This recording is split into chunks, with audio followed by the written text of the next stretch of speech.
Welcome everyone to Comics from the Multiverse, episode 484. I am Peter, and joining me as always is Matt. Hey, what is going on? This is a DC Comics podcast. We get together and talk about the books we read this week.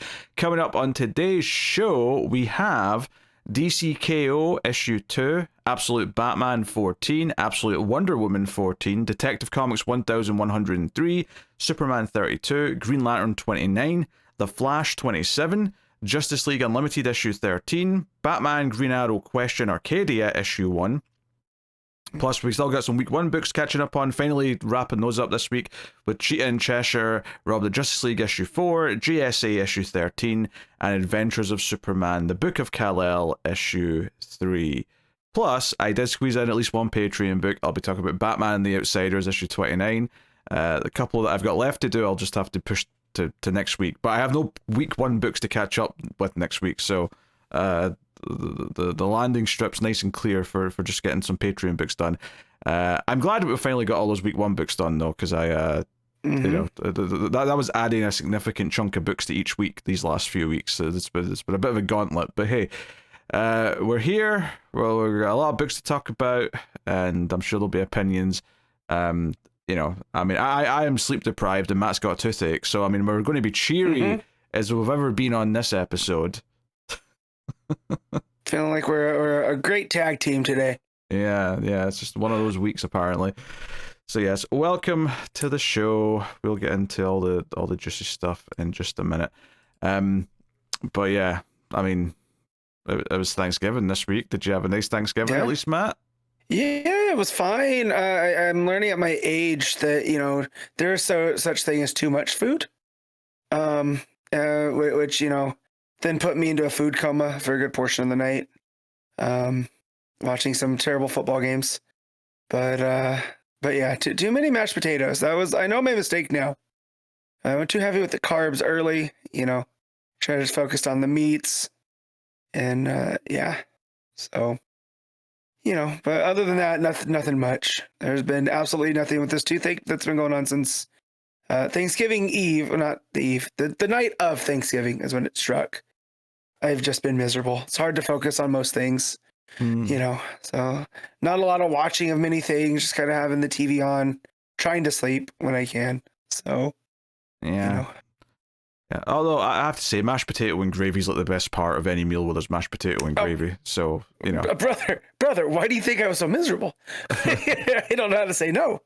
Yeah. But so, I'm just like, I'll sacrifice meat so I could have more potatoes and gravy. That's all I'm saying. Oh, like, I don't need that much meat. I'll have a little bit of meat and lots of potatoes and gravy.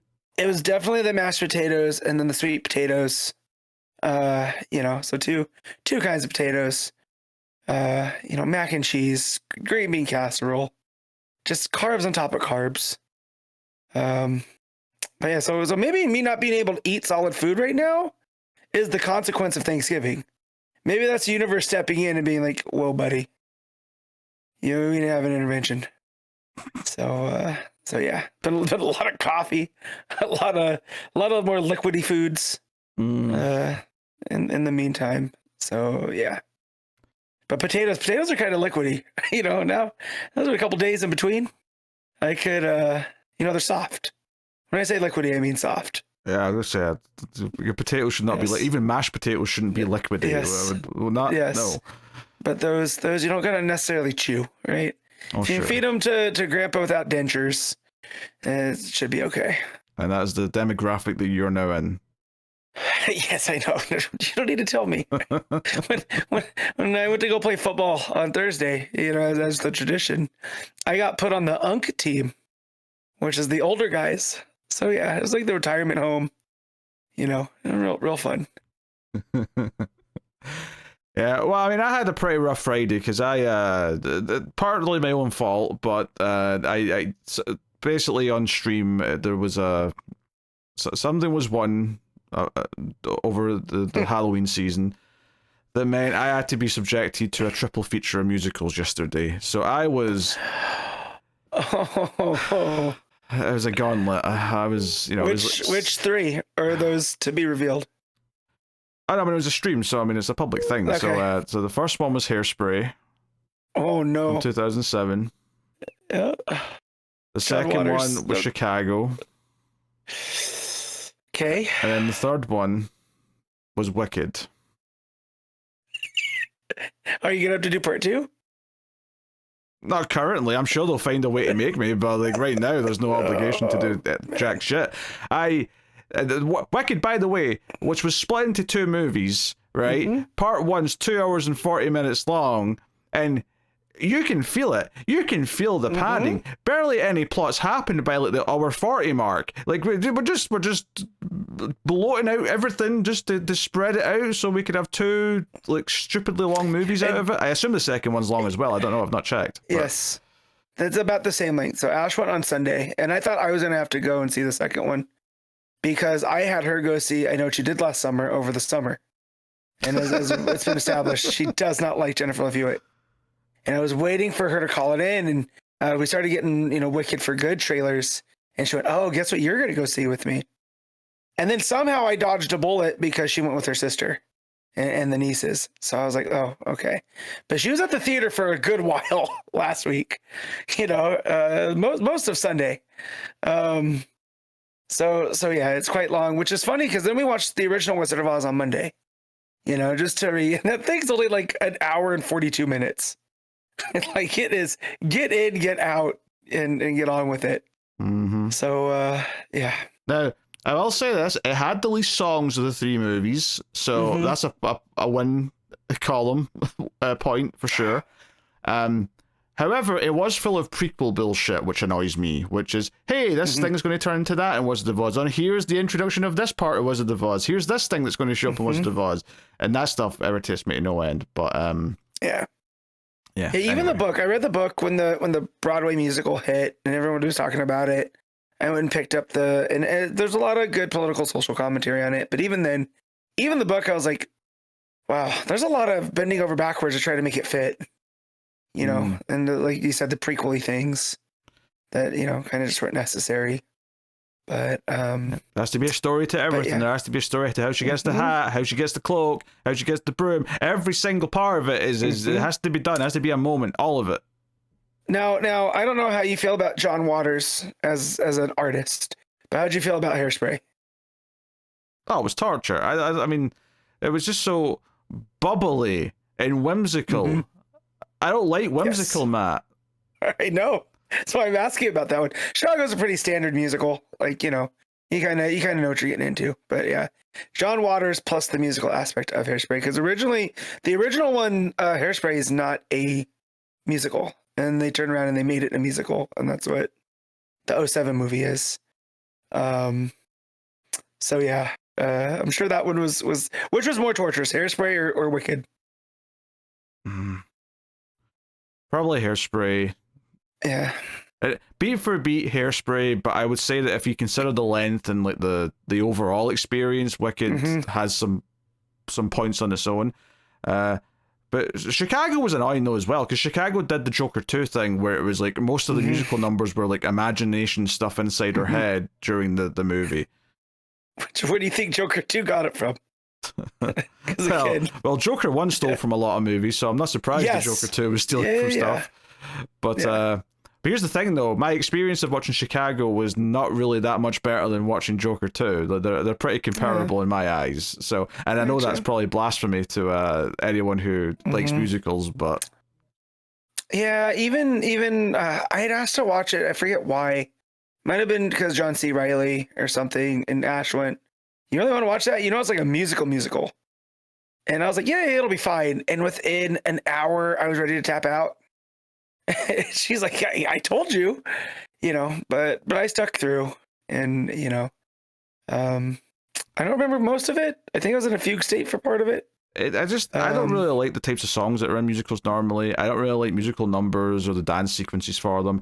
And my number one complaint probably is that most of the time, the songs are just exposition, which if these were dialogue, if characters were just saying how they felt like this, we'd all call it bad writing. But apparently, if you just sing it to music, all of a sudden it's high art because it's a musical, and we're allowed to just explain to the audience how someone's feeling and not criticize it. Well, and I feel like though too, when it's on stage versus on screen, there's quite a bit of difference. You know, I'm much more tolerant of something like that, like you said, the exposition dump in song, when it's on stage and there's a bunch of moving parts and all this. But when it's on screen, I'm just kind of like, we can move the camera around. We can introduce other, like, I don't know. It's just one of those things that, yeah. Outside of La La Land, and I'm trying to think of some others. Nothing's coming immediately to mind. I'm not big on musicals, you know. So, but even then, La La Land's not a traditional musical in that, you know, it's more of a send up of classic Hollywood. But yeah, man, you poor guy. Usually I'd be laughing at you, but now I'm sad with you because that's a hell of a run to do a stream on, man. It was rough. It was rough. Chicago was the best looking of the three. It had the best cinematography, but I mean that's the nicest thing I can say about it. It was still 40 minutes of plot stretched out to almost 2 hours because all the songs pad it out to hell. Yeah, at least Chicago has some really good performances. Not that Wicked doesn't either, but I mean, I think Zellweger, Catherine Zeta-Jones, Michigan was fine, but I remember those two standing out really, really well in theirs. So, but yeah, hooey, bud. You got to start winning these things because the punishments that are coming, man. Oh. Anyway, let's get into things, shall we? There's the Kindle rankings, the list formerly known as the ComiXology Top 10. We'll have a look at the time of recording, what the ranking is on the Kindle store. Matt, have you got a guess for what number 1 is from this Wednesday? I really hope it's KO, number 2. It is not KO.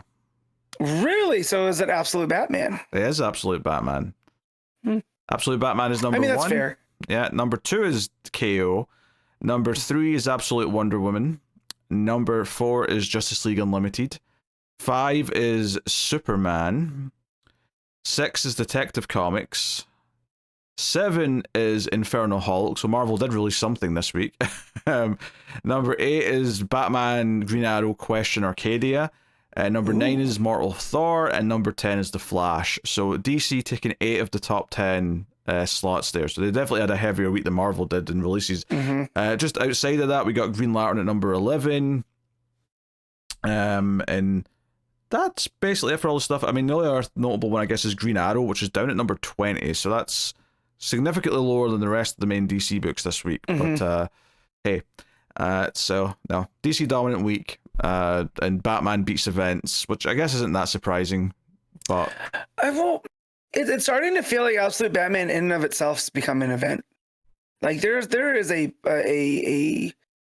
what's the word I'm looking for? Like a palpable anticipation every time that book comes out. From what I see online and the people that I talk to when I do talk about comics, like a friend at work, he got back into comics because of the Absolute Universe. You know, so when Batman drops, he'll come and, hey, did you get a chance to read it yet? You know, so which is cool. You know, I like having that in comics again. Yeah, I mean, I think just the Absolute line in general for people who either have been away for a while or, yeah, maybe didn't read much DC and were only reading Marvel, and, you know, Marvel's been kind of shaky for a while. So, like, hey, this was a compelling thing that you can start from scratch over at DC for now. And, I mean, to be fair, the sales of all the Absolute books based on these rankings each week do seem to be fairly good. You know, they always seem to be in the top few spots. And even the ones you wouldn't have expected it as much, you know, Absolute Martian Manhunter was riding high. Yeah. So, yeah, that's I mean, we're getting enough that we're getting two miniseries in the spring, right? With Catwoman and Green Arrow.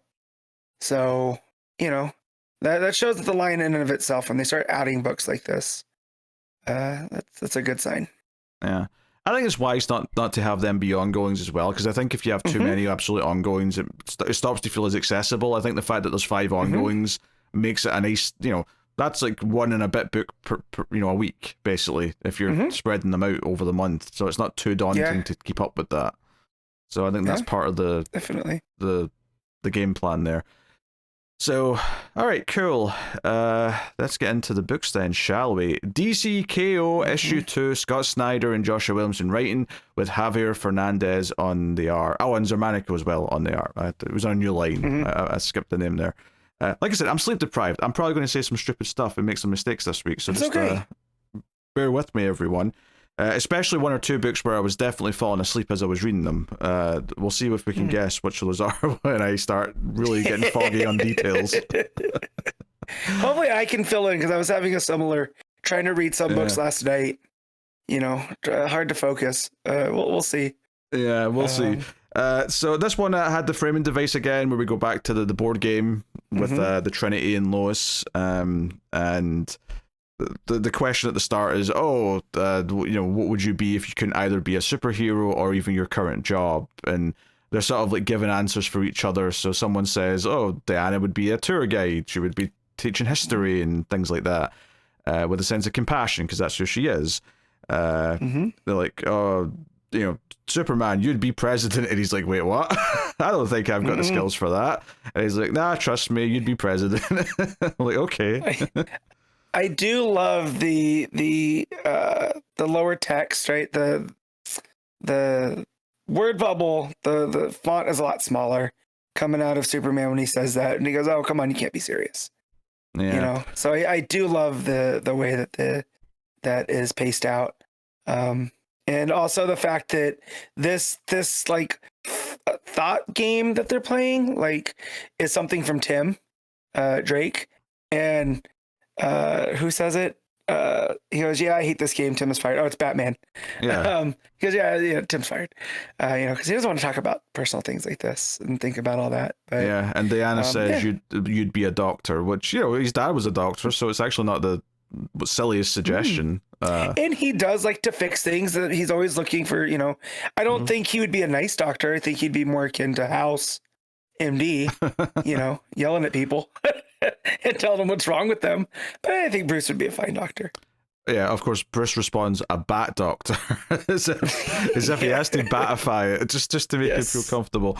The main part of the book, though, which we get into this second round, and again, it's less of a one-on-one fight thing and more of a Squid Game round, where it's like, hey, you're in this other section of, like, this is the inside of, like, a white star or something. I don't know what they were saying, but anyway. Yeah. It's a land where a bunch of ancient gods have all fought and died. It's a graveyard, and the 32 competitors who are here have to go and find one of the 16 items that are stashed here. And everyone who does not have an item at the end of this is eliminated, is killed, and the next 16 go through. And we get like a 2-page layout that shows you what all the items are. And it's a bunch of just regular DC stuff that you're, a blue scarab, the Warlagog, Psycho Pirate's Mask, a bunch of stuff you'd expect to hear, the Speed Force ring, although the 16th item is a mystery item, which obviously comes up later. And immediately, the big thing here is that Superman's like, oh, I can't let Lex win. I have to stop Lex. And all I could think in the back of my head is like, you know what, Superman, I get that Lex is your arch nemesis, but I feel like the Joker would be even worse than Lex winning. I think we stop Joker first and then worry about Lex. Yeah. Just a thought. Although with the way that Joker goes after things immediately, I don't know if even Superman was going to have time. You know what I mean? Like, Joker has that whole wild card aspect. Like, he really is the Charlie Day wild card meme. I don't think Joker knows what he's doing before he does it. So I get him wanting to isolate Lex first, and make Joker somebody else's problem for the moment. Although that might have backfired tremendously. Oh yeah, Joker ends up obviously getting through. I think this is a fun enough issue. I like kind of some of the moments in it and the setup of it. I will say though, it does get a little repetitive, because I feel like there's several scenes of X character sees one of the items, they go for the item, and then another character grabs it, like, just before they get to it. That happens, like, at least a half dozen times in this issue. It's kind of ridiculous how often it does, to the point where there's a couple of panels where one character sees an item, and it's deep into the issue, like at least halfway in, and they just pick it up, and then it moves on to another character. And that almost felt like a twist. I'm like, wait, someone else didn't grab it first? This is the most shocking thing that's happened in the whole issue, because they've relied on that trope like so much the entire time. And I get that they have to, try and spice it up with characters fighting over the items and whatnot, but it was getting kind of ridiculous just how often that moment specifically was happening. Guy Gardner sees a thing, someone else swoops in and takes it. Now, don't get me wrong, I love the idea to do it multiple times with Guy, because it's this idea, Guy's such a loser, he keeps getting one-upped by everyone. Yeah, I did like that as well, because he has the temperament that you want to see. It's the Donald Duck type thing. He's going to get pissed if it keeps happening. Yeah. But then that kind of loses its meaning when it keeps happening to other characters. Yeah, if it was just him, if it was just a running gag with him, that'd be funny. But yeah, it's happening with like tons of characters. Joker gets the Atom Belt and like goes to giant size and crushes Giganta, so she's out of it. And then he shrinks down and gets into Barda's head, and takes her out from the inside, which I was like, oh man. Yeah, so Barda's gone. Girl. Yeah. Yeah. And which I did like that she's like, oh my God, I haven't felt this pain since the fire pits. Right. So it also really shows like, oh man, this is a tough round with them. Like all these guys getting the different kinds of items and changing up their powers. Right. We end up with like Joker with the Atom Belt, but then also Harley with the Flash Ring, right, with the Speed Force. So kind of seeing what those characters are like. Yeah. With those type of lenses too. Yeah. Cool. And traditionally, the Flash's ring does not actually give you his speed powers, but we're fudging it a bit here, I guess, just for the fun sake of it.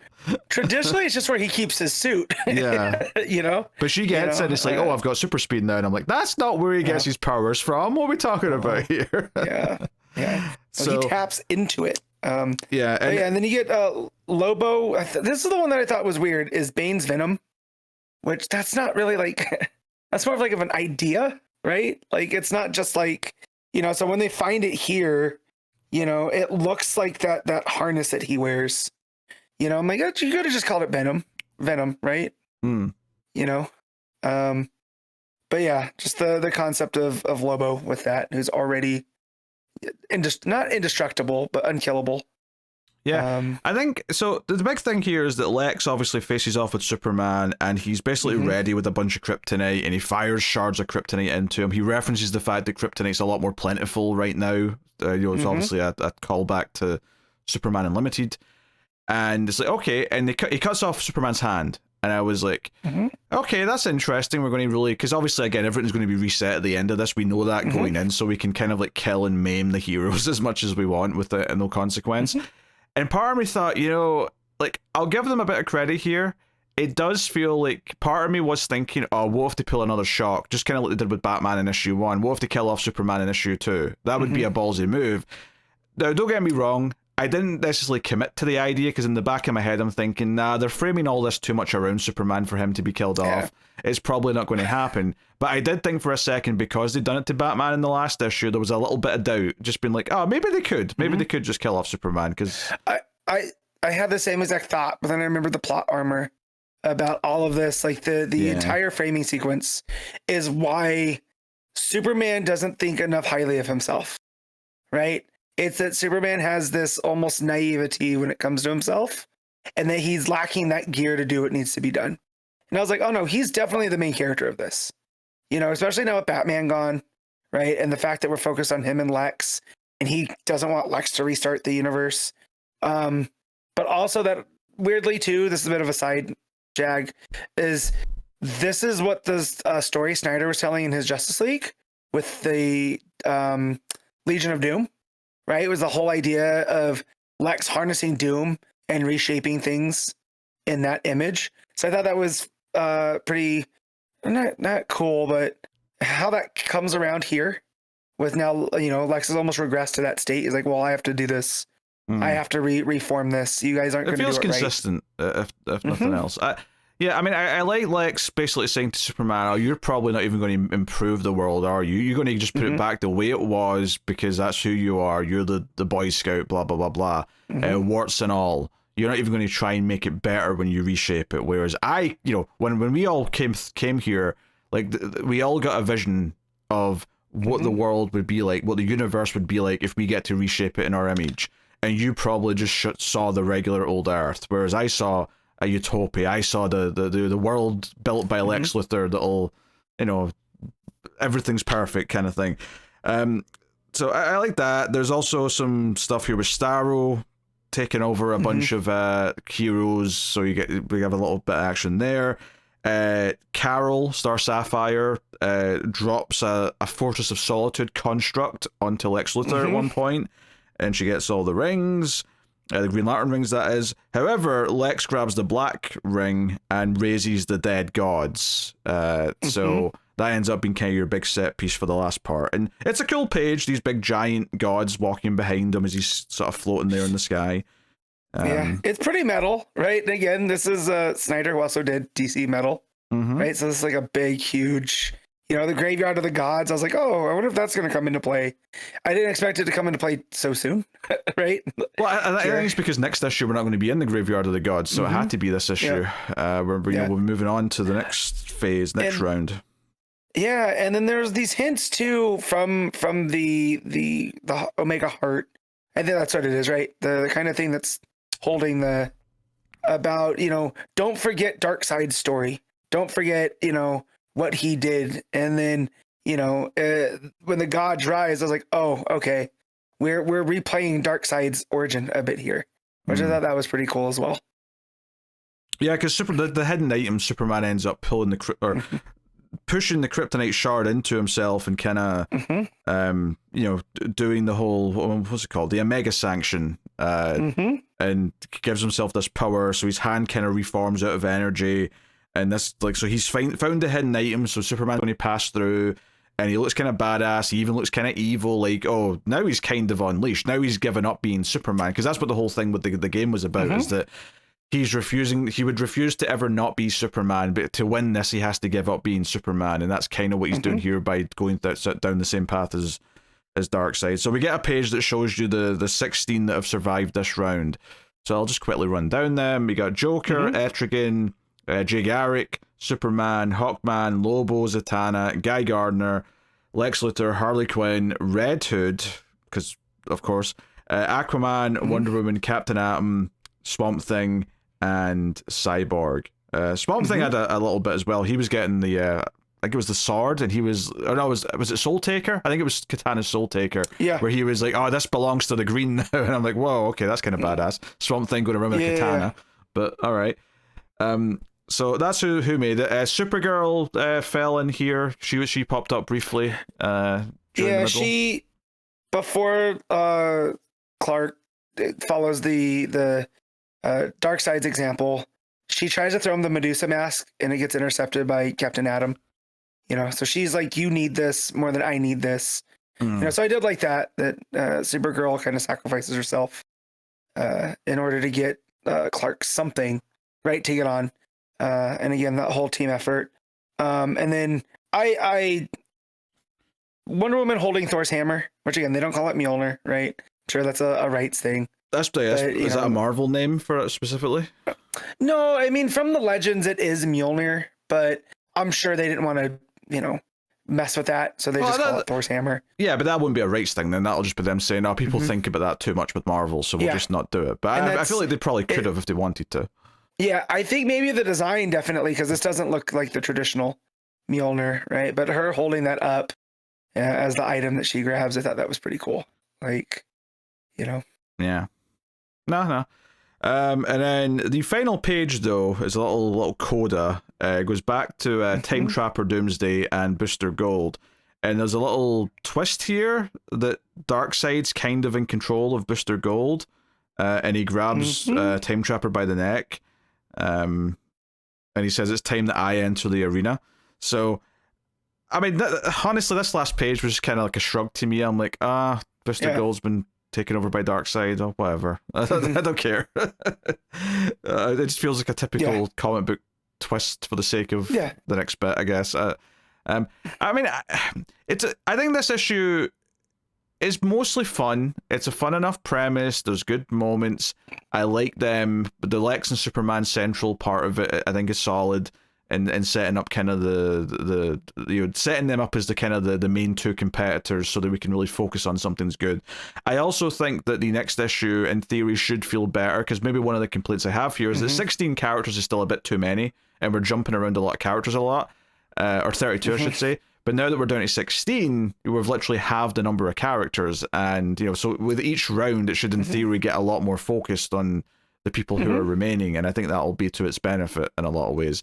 That said, though, we're doing the Fight Month thing next, and there's a couple of one-shots, like the Superman versus whoever. Captain Atom, yeah. So I guess, like, is that I mean, obviously we'd be reading it anyway, I'm sure, but like, is that essential reading then for this event? Because otherwise, would you feel left out if you went to issue 3 of this without that? Maybe. I think so. Yeah. Because it does feel like a chapter, especially, the Superman one definitely, but maybe like the Harley one, I don't know, like how important. We all know Superman's like the main character here, right? Yeah. So that one might feel like, a 2.5 issue, but I don't know how much some of the other ones are going to feel the same. I mean, we're going to read them regardless, right? I mean, having said that, I mean, maybe issue 3 will just start with a one-pager, like, recapping the fight and Superman, like, being victorious. It's like, okay, I guess you could have just read this without the one-shot, and that'd have been fine, but... I mean, it's now Superman with his Kryptonian powers, right? He also still has his, the brass knuckles that have the sun energy and the Omega Sanction. Like, he's super powered, like overpowered here. I feel like he could just Omega Sanction Captain Atom in a page, right? We'll see though. Yeah, it was good. Like, I think it's a solid enough event issue. I guess there's just a slight feeling of, like, it is a little bit of a gimmick, because ultimately, because we know everything's going to be reset when someone wins and reshapes the world, and maybe there'll be like a slight twist to that. Maybe it won't be Superman. Maybe someone will reshape the world in a slightly weird way, and there'll be like consequences from it. I don't know, but it does kind of feel like we're having this gimmick of like the tournament aspect of it, and it makes for fun, but I ultimately also don't know if like any of it has that much weight, because we know that ultimately everyone's going to come back. So it's kind of this weird battling for like how much stakes this feels like it actually has, I guess, in the end. But no, it wasn't a bad read by any means though, and I think it's fun. The art's solid. Between Fernández and Germanico for sure, and then I think the central Superman Lex stuff is good, and I like the whole gods being risen and brought up. I like that. So yeah.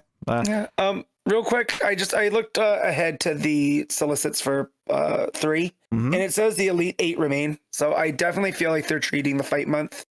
Okay, as that's interesting. Chapters, right? So when that opens, there'll be the whoever won those from the one shots, I'm sure. I'm sure I'll do a quick recap of who won those fights at the start of that issue, but it is interesting though, because when they collect it, I'm sure there's going to be an omnibus or something that has all the tie-ins put into it.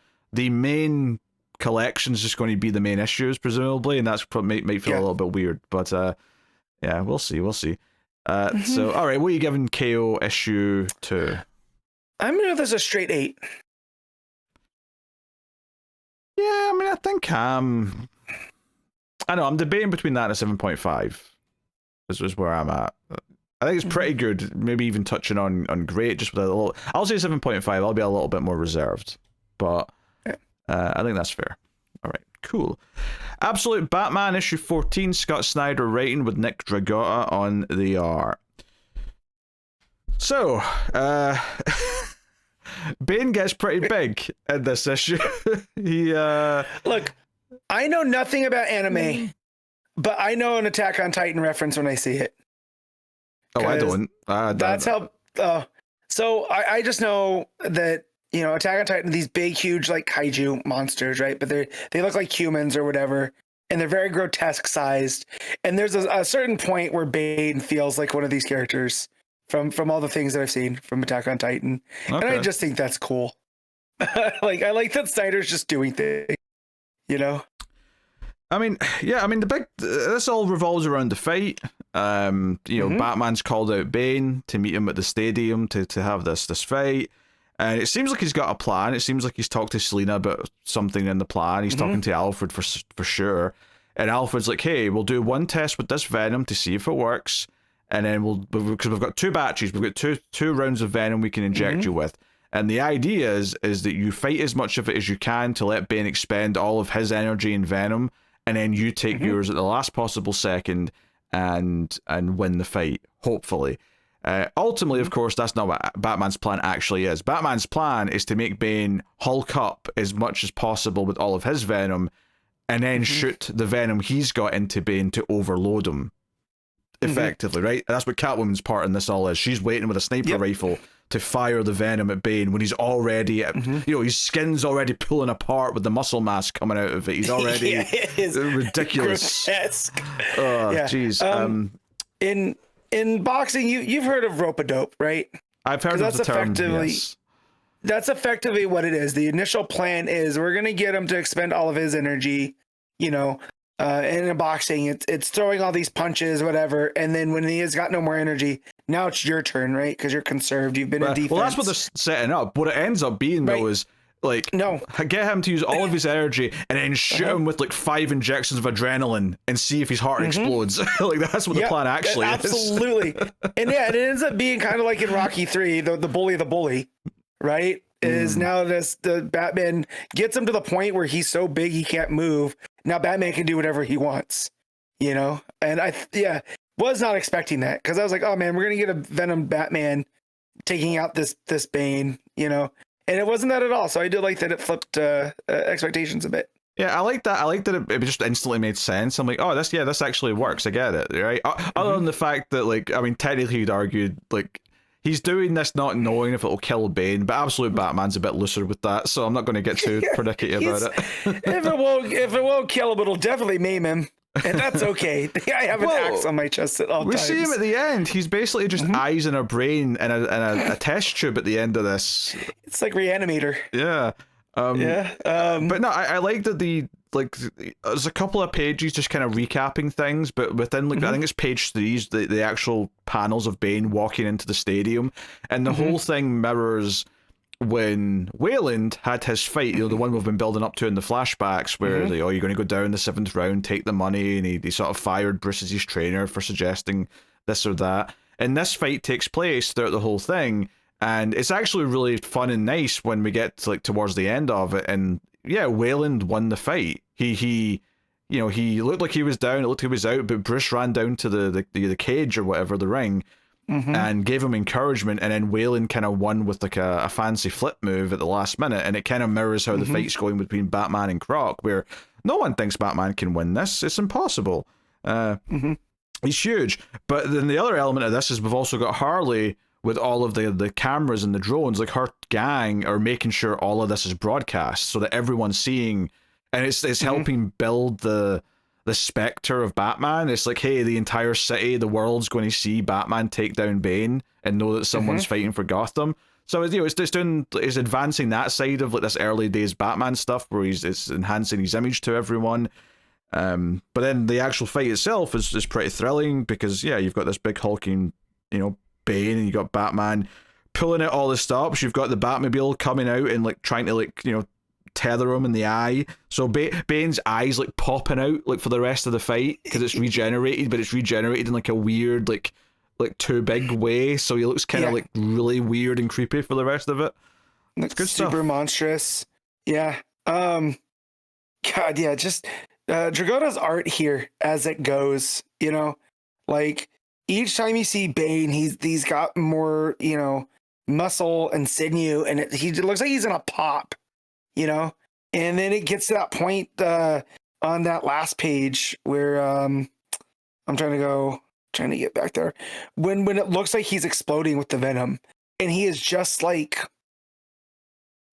just what I imagine a tumor would look like, right? Just as these growths. It's everywhere. Not a tumor.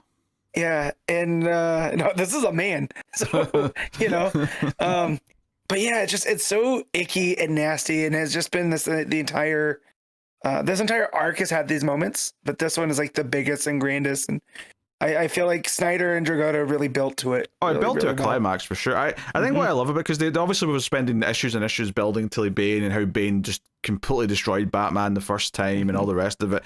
And this question of will Batman have to give himself up and become a monster like Bane to fight back? They kept playing into it right into this issue. And one of the great things for Size as well is that one of the tactics they use halfway through the fight is to, like, they've got Croc, like, you know, Wayland as Killer Croc jumps out and he's this big crocodile creature. And there's a great big, almost full page spread. I say that because there's like a little panel at the top of him coming out, but which I love that panel as well. Actually, just the hand or the claw, the paw, or whatever you call a reptile's hand, right? It coming out like a monster movie kind of moment, and then just this big panel of him jumping at Bane. And they're kind of similar sizes here. And we know Croc's very big. We've seen him in the sewer. We've seen him relative to Batman before. And it feels like he's a very similar size to Bane. And that means Bane's really big already, for the record. Like, Bane is huge if he's the same size as Croc. But after, like, you know, the next page, when Croc's wrapped around him, you see that Bane's getting bigger than Croc is. Like, he's actually getting bigger and bigger. To the point where, by the time Batman tells him to go... Because Bane's going to do the Kong thing. He's going to snap Croc's jaws. He's pulling his mouth apart. I was so worried. Yeah, like, the tension on this is so well. And because it mirrors, this is exactly in the flashback when Bruce is running down to, like, help him in the fight and give him advice, so he's got someone in his corner. This mirrors Batman jumping in onto Bane's, like, the back of his neck with his axe, and basically he says that he's paralyzed him by this move because he's severed his spinal column or whatever, and he's like, "Hey, Croc, you've done enough, Wayland. You can leave now." And that final panel of, like, him leaving next to Bane, like, lying down in pain, like, he looks like a Komodo dragon or something next to him now because Bane's so big. He looks tiny in comparison. So yeah, and it's after that where Bane kind of pops the last round of venom, and, like, you can just see the flesh coming out of his back, and it looks gross. And at this point, he's a kaiju pretty much. And then obviously, you know, just as he's coming in to bash Batman, and Alfred's saying, "Take it now, take it. You won't win now. I don't believe you can win, but if you take the venom, maybe you can get away from him." But what Alfred doesn't know is that Selina's up there with the venom gun with the darts, and it's kind of a great twist. And Joey, it looks like actually that in that almost full page spread where he's, like, breaking up and the green venom's, like, firing out of his mouth and eyes. It looks a lot like I'm trying to think, what movie am I thinking of here? But do you know there's, like, movies where the monster, like, dies at the end and you see, like, light coming out of their eyes and mouth as they're dying? It's giving me that kind of visual. I mean, here it's not light. Here it's presumably venom that's spewing out. But it looks very similar with the way it's beaming out of them. No, definitely. It's a cool visual. Like like it's the energy that is the venom can't be contained, you know. But yeah, there's also this narrative piece that there's, like, little panels of, like, red with green, which is supposed to be, like, Bane's blood, right? As it goes, and then halfway through the issue, it's all green with little specks of red, and right before they inject him here with the Selina's darts, it's almost red again, like the venom's coming down. And when she hits him with right, that's where we get the whole big green transformation stuff again. Which, again, I thought was a fun little narrative thing, and letting you kind of know where the venom's at and kind of what Bruce's plan is. Yeah. Also, there's a panel where he says, Bane says to Batman, it's right before where he's like, "Go on, use it." Like, he's even taunting him, "Use some venom, see if you can take me." You can see in his shoulder, he's got, like, a mouth and an eyeball growing in his shoulder. Like, he's actually a mutant right now. He's just growing extra parts everywhere. It's super grotesque. And it does a lot of flashback afterwards where it's like, hey, not only, like, the reason why they have 2 doses of venom was because any that was still in Bruce's system from the testing they did on him, like, he had Riddler take all that out and give it to Selina for the gun, and that's why they have this. So we get this nice big thing where it's like, oh, he used his friends, and it cuts to Two-Face who's in bandages, like, telling Penguin, who's lying there, like, hey, like, Bruce did it. He kicked his ass. Like, there's kind of a nice sense of, like, everyone seeing this, everyone being aware of it. It's a whole thing. So the coda, where we see Bane is still in a test tube. He's just eyes a brain in, like, a spine. And the doctor lady's talking to him. She puts on a message, "Joker." the man who never laughs, pops up on screen.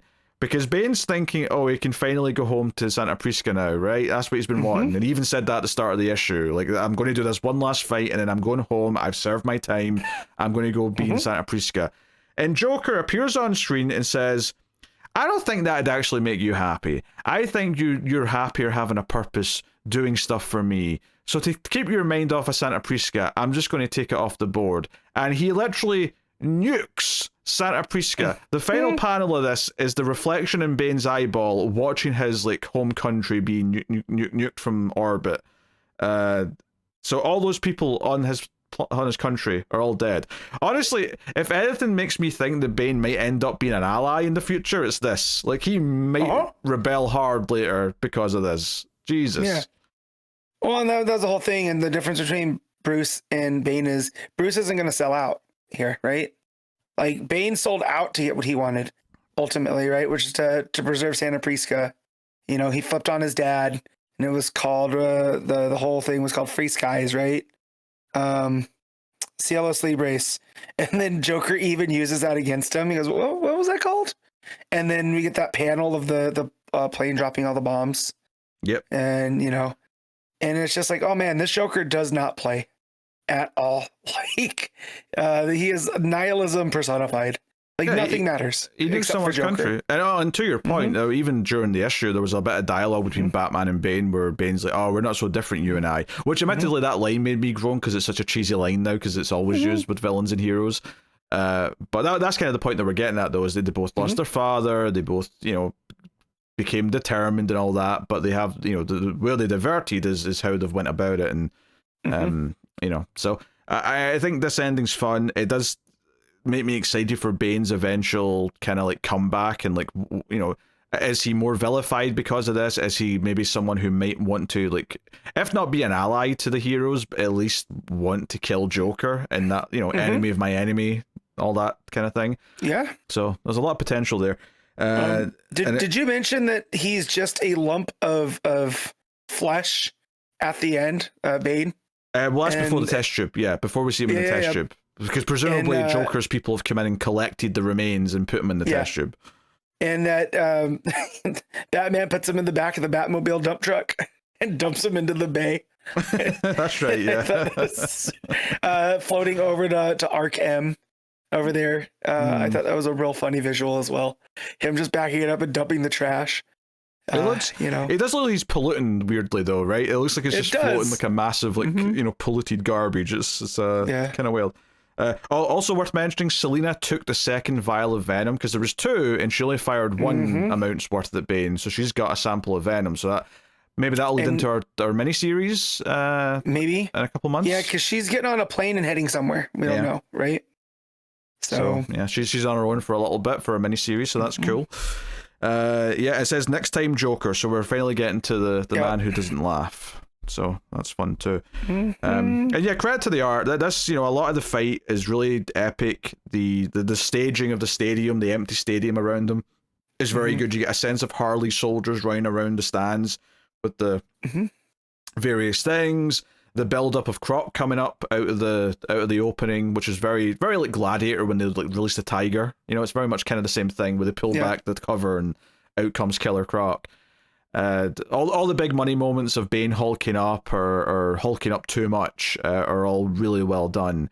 Or when Croc's fighting in Bane, because this idea that Batman's got all these allies that he can kind of use to help a little bit is a really kind of sweet element to what's otherwise a very dark version of Batman. So it's fun seeing them all come into play during this. So yeah, no, it's good. It's good stuff. Gorgeous, well paced. Could arguably be the best issue of Absolute Batman yet. I think there's an argument for it. Yeah, it definitely feels like there is a sense of triumph at the end here that I did not feel at the end of the first arc, right? With the Black Mask stuff. Like the stuff that we saw Bruce go through, his friends and everything, and him to get an actual win here in front of everybody, it being broadcast. And like you said, it kind of reminds me in The Dark Knight Returns when he fights the Mutant King or the Mutant Gang Leader, right? And to prove the point that we don't do things that way. It was like that, but on a much bigger scale. So yeah, it feels real fulfilled. Yeah, I mean, yeah, and they've been building to this for 14 issues basically. I mean, or at least very specifically for the last like 6 issues. So it feels like a good payoff. Like, I think overall, I think this arc is the better arc of the book so far. I think it was really well paced. I know there was that one issue that there was some disagreements on, but I enjoyed that, and I think it's all built to this and paid off wonderfully. So, yeah, what are you giving Absolute Batman? I'm gonna give this a 9. Yeah, I'm gonna go 9.5. One super high on this one. I really like this. So good stuff. Absolute Wonder Woman issue 14. Kelly Thompson writing with Matías Bergara on the art. So you wanted Zatanna, or Absolute Zatanna, to be more precise. We get her a little bit here. You get her a little bit, and Wonder Woman's like, who the hell are you? And she even says later, that sexy witch cursed me, I think. I don't know what that was about, but I'm sure we'll see more of her. So, Steve getting jealous. What do you mean? What do you mean attractive? What do you mean by that, Diana? I thought I was your real world boo. What's going on here? Anyway, so she's fighting this electrical duplicate thing, that was all obviously dashing around last issue. Whole fight here, Wonder Woman saying this thing was created as a countermeasure to her. When she's kind of like beaten down, that's when Zatanna seemingly shows up. And when we say Zatanna, we're talking about like a blue spectral version who we can tell is Zatanna because she starts talking, everything she says is backwards, which is why we know it's Zatanna. But it's like, okay. And what is she saying? She keeps saying, your voice is mine, Wonder Woman, I was really glad that she started repeating the same thing because it meant I had to stop deciphering what she was saying. At a certain point, I just knew because it's the same as last time. That's fine. She's just repeating that. That's okay. I can keep the way forward. She floats over Diana.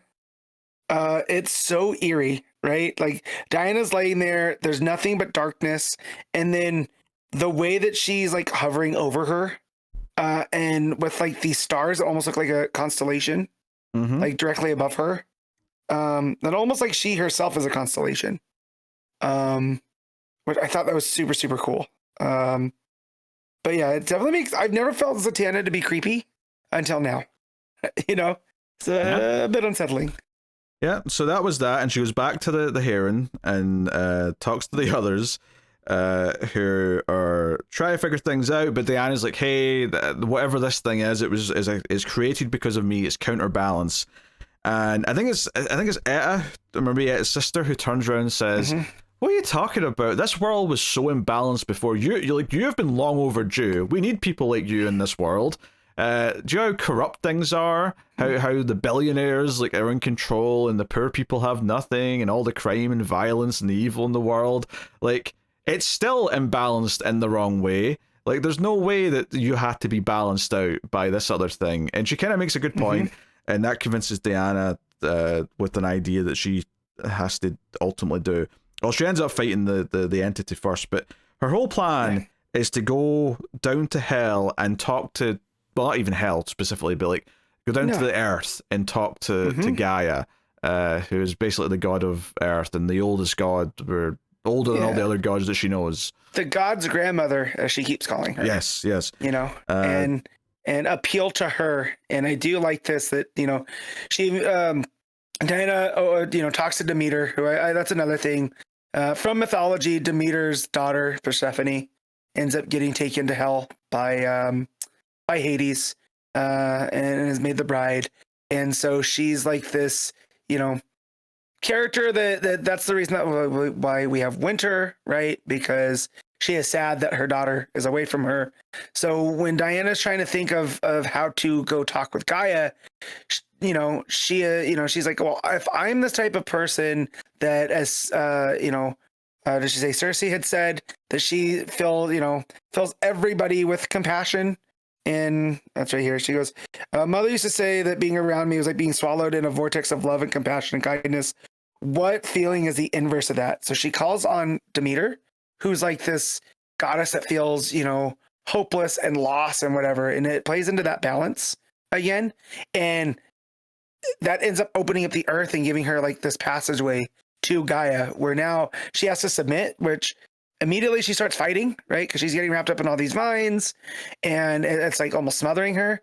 And then she realizes, like, well, cutting at Mother Earth isn't going to make my appeal to Mother Earth that much. So she submits, and that eventually what gets her to talk with Gaia. So everything thematically there, I just love how Kelly Thompson sets that up. Yeah, and Gaia's represented here as a very big, wide face that looks kind of like a thick tree, I guess is the best way I could describe her. Yeah. So, yeah, I mean, basically Wonder Woman makes the same case that this world is unjust and something's not right about this world. There's something evil. And what I love here is it's actually kind of starting to tap into the fact that this is the absolute universe.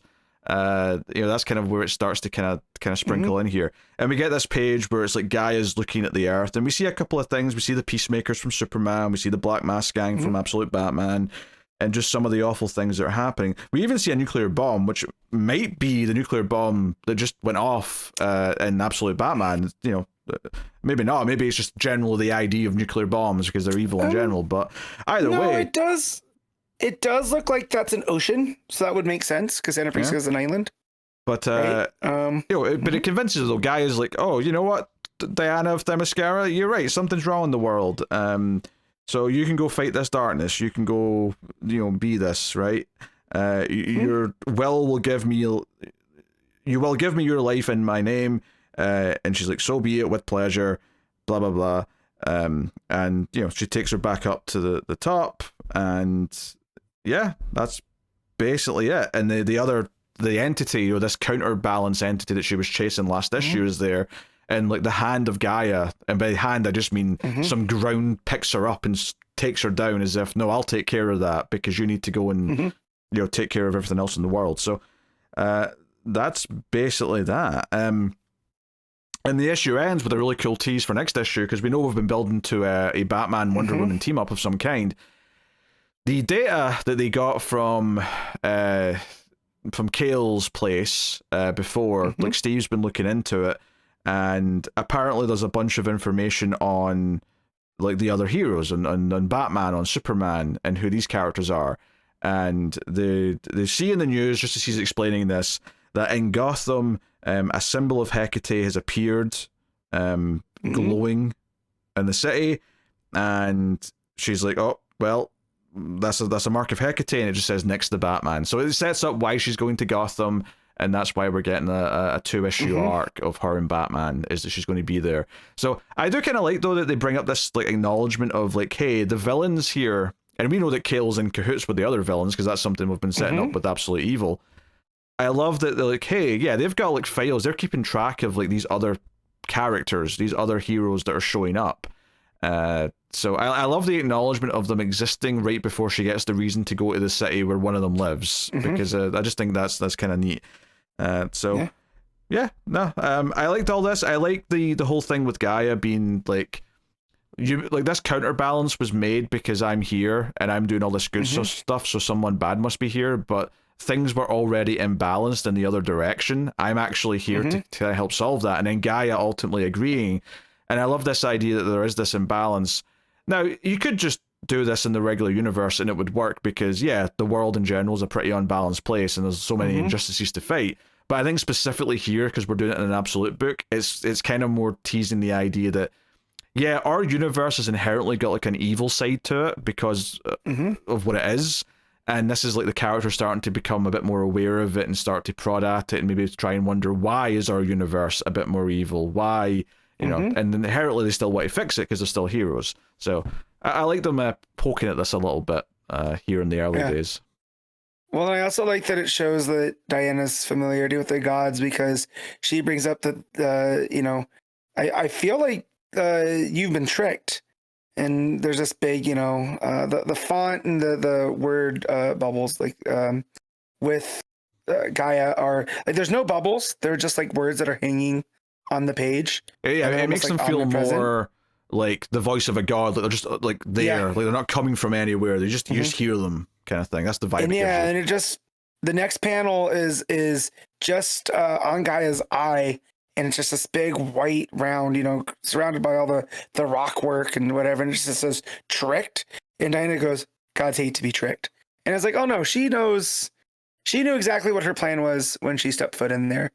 you know, and that she appeals to that, like, hey, like, look how terrible everything is. I think someone's getting one over on you guys. And that's eventually what leads to it. But yeah, and then that I wasn't expecting the page that ties all the rest of at least the main 3 books together, right? With the Superman and the stuff from Batman, all popping up here, and just the like solemn face of Gaia on those, right behind them, as Diana is showing her these clips from the world, you know, real good stuff. She's like, oh no, have I let the world go so bad? Something's not right here. You get fixing this. So yeah, curious. Yeah, good time. Nice little second half of this. Obviously, it's also teasing the Zatanna stuff. I suspect the Zatanna stuff will be in Ace again while we're doing the Batman stuff, just because we'll be in Gotham for a couple issues. Yep. But once that's over, I'm sure that'll come back into it. But yeah. And did you mention too that as Diana's kind of knocked out from fighting the other entity of her, she can't understand what Zatanna's really saying, right? Because she's not picking up that it's backwards. But she does pick up she's doing a biting spell. So again, just it shows the how aware of magic this Wonder Woman is. Well, I think she did actually pick up what she was saying by the end, because one of the things she said when she got back to the Heron is she said that, oh, I don't know who this witch was, but she seemed to know all of my names. Because she kind of recognized, because every time Zatanna said her name, she said, you know, Diana of Themyscira, daughter of Cersei, of the Wild Isle. Every title that she's been given since the start of this, you know, and this that book. names have power.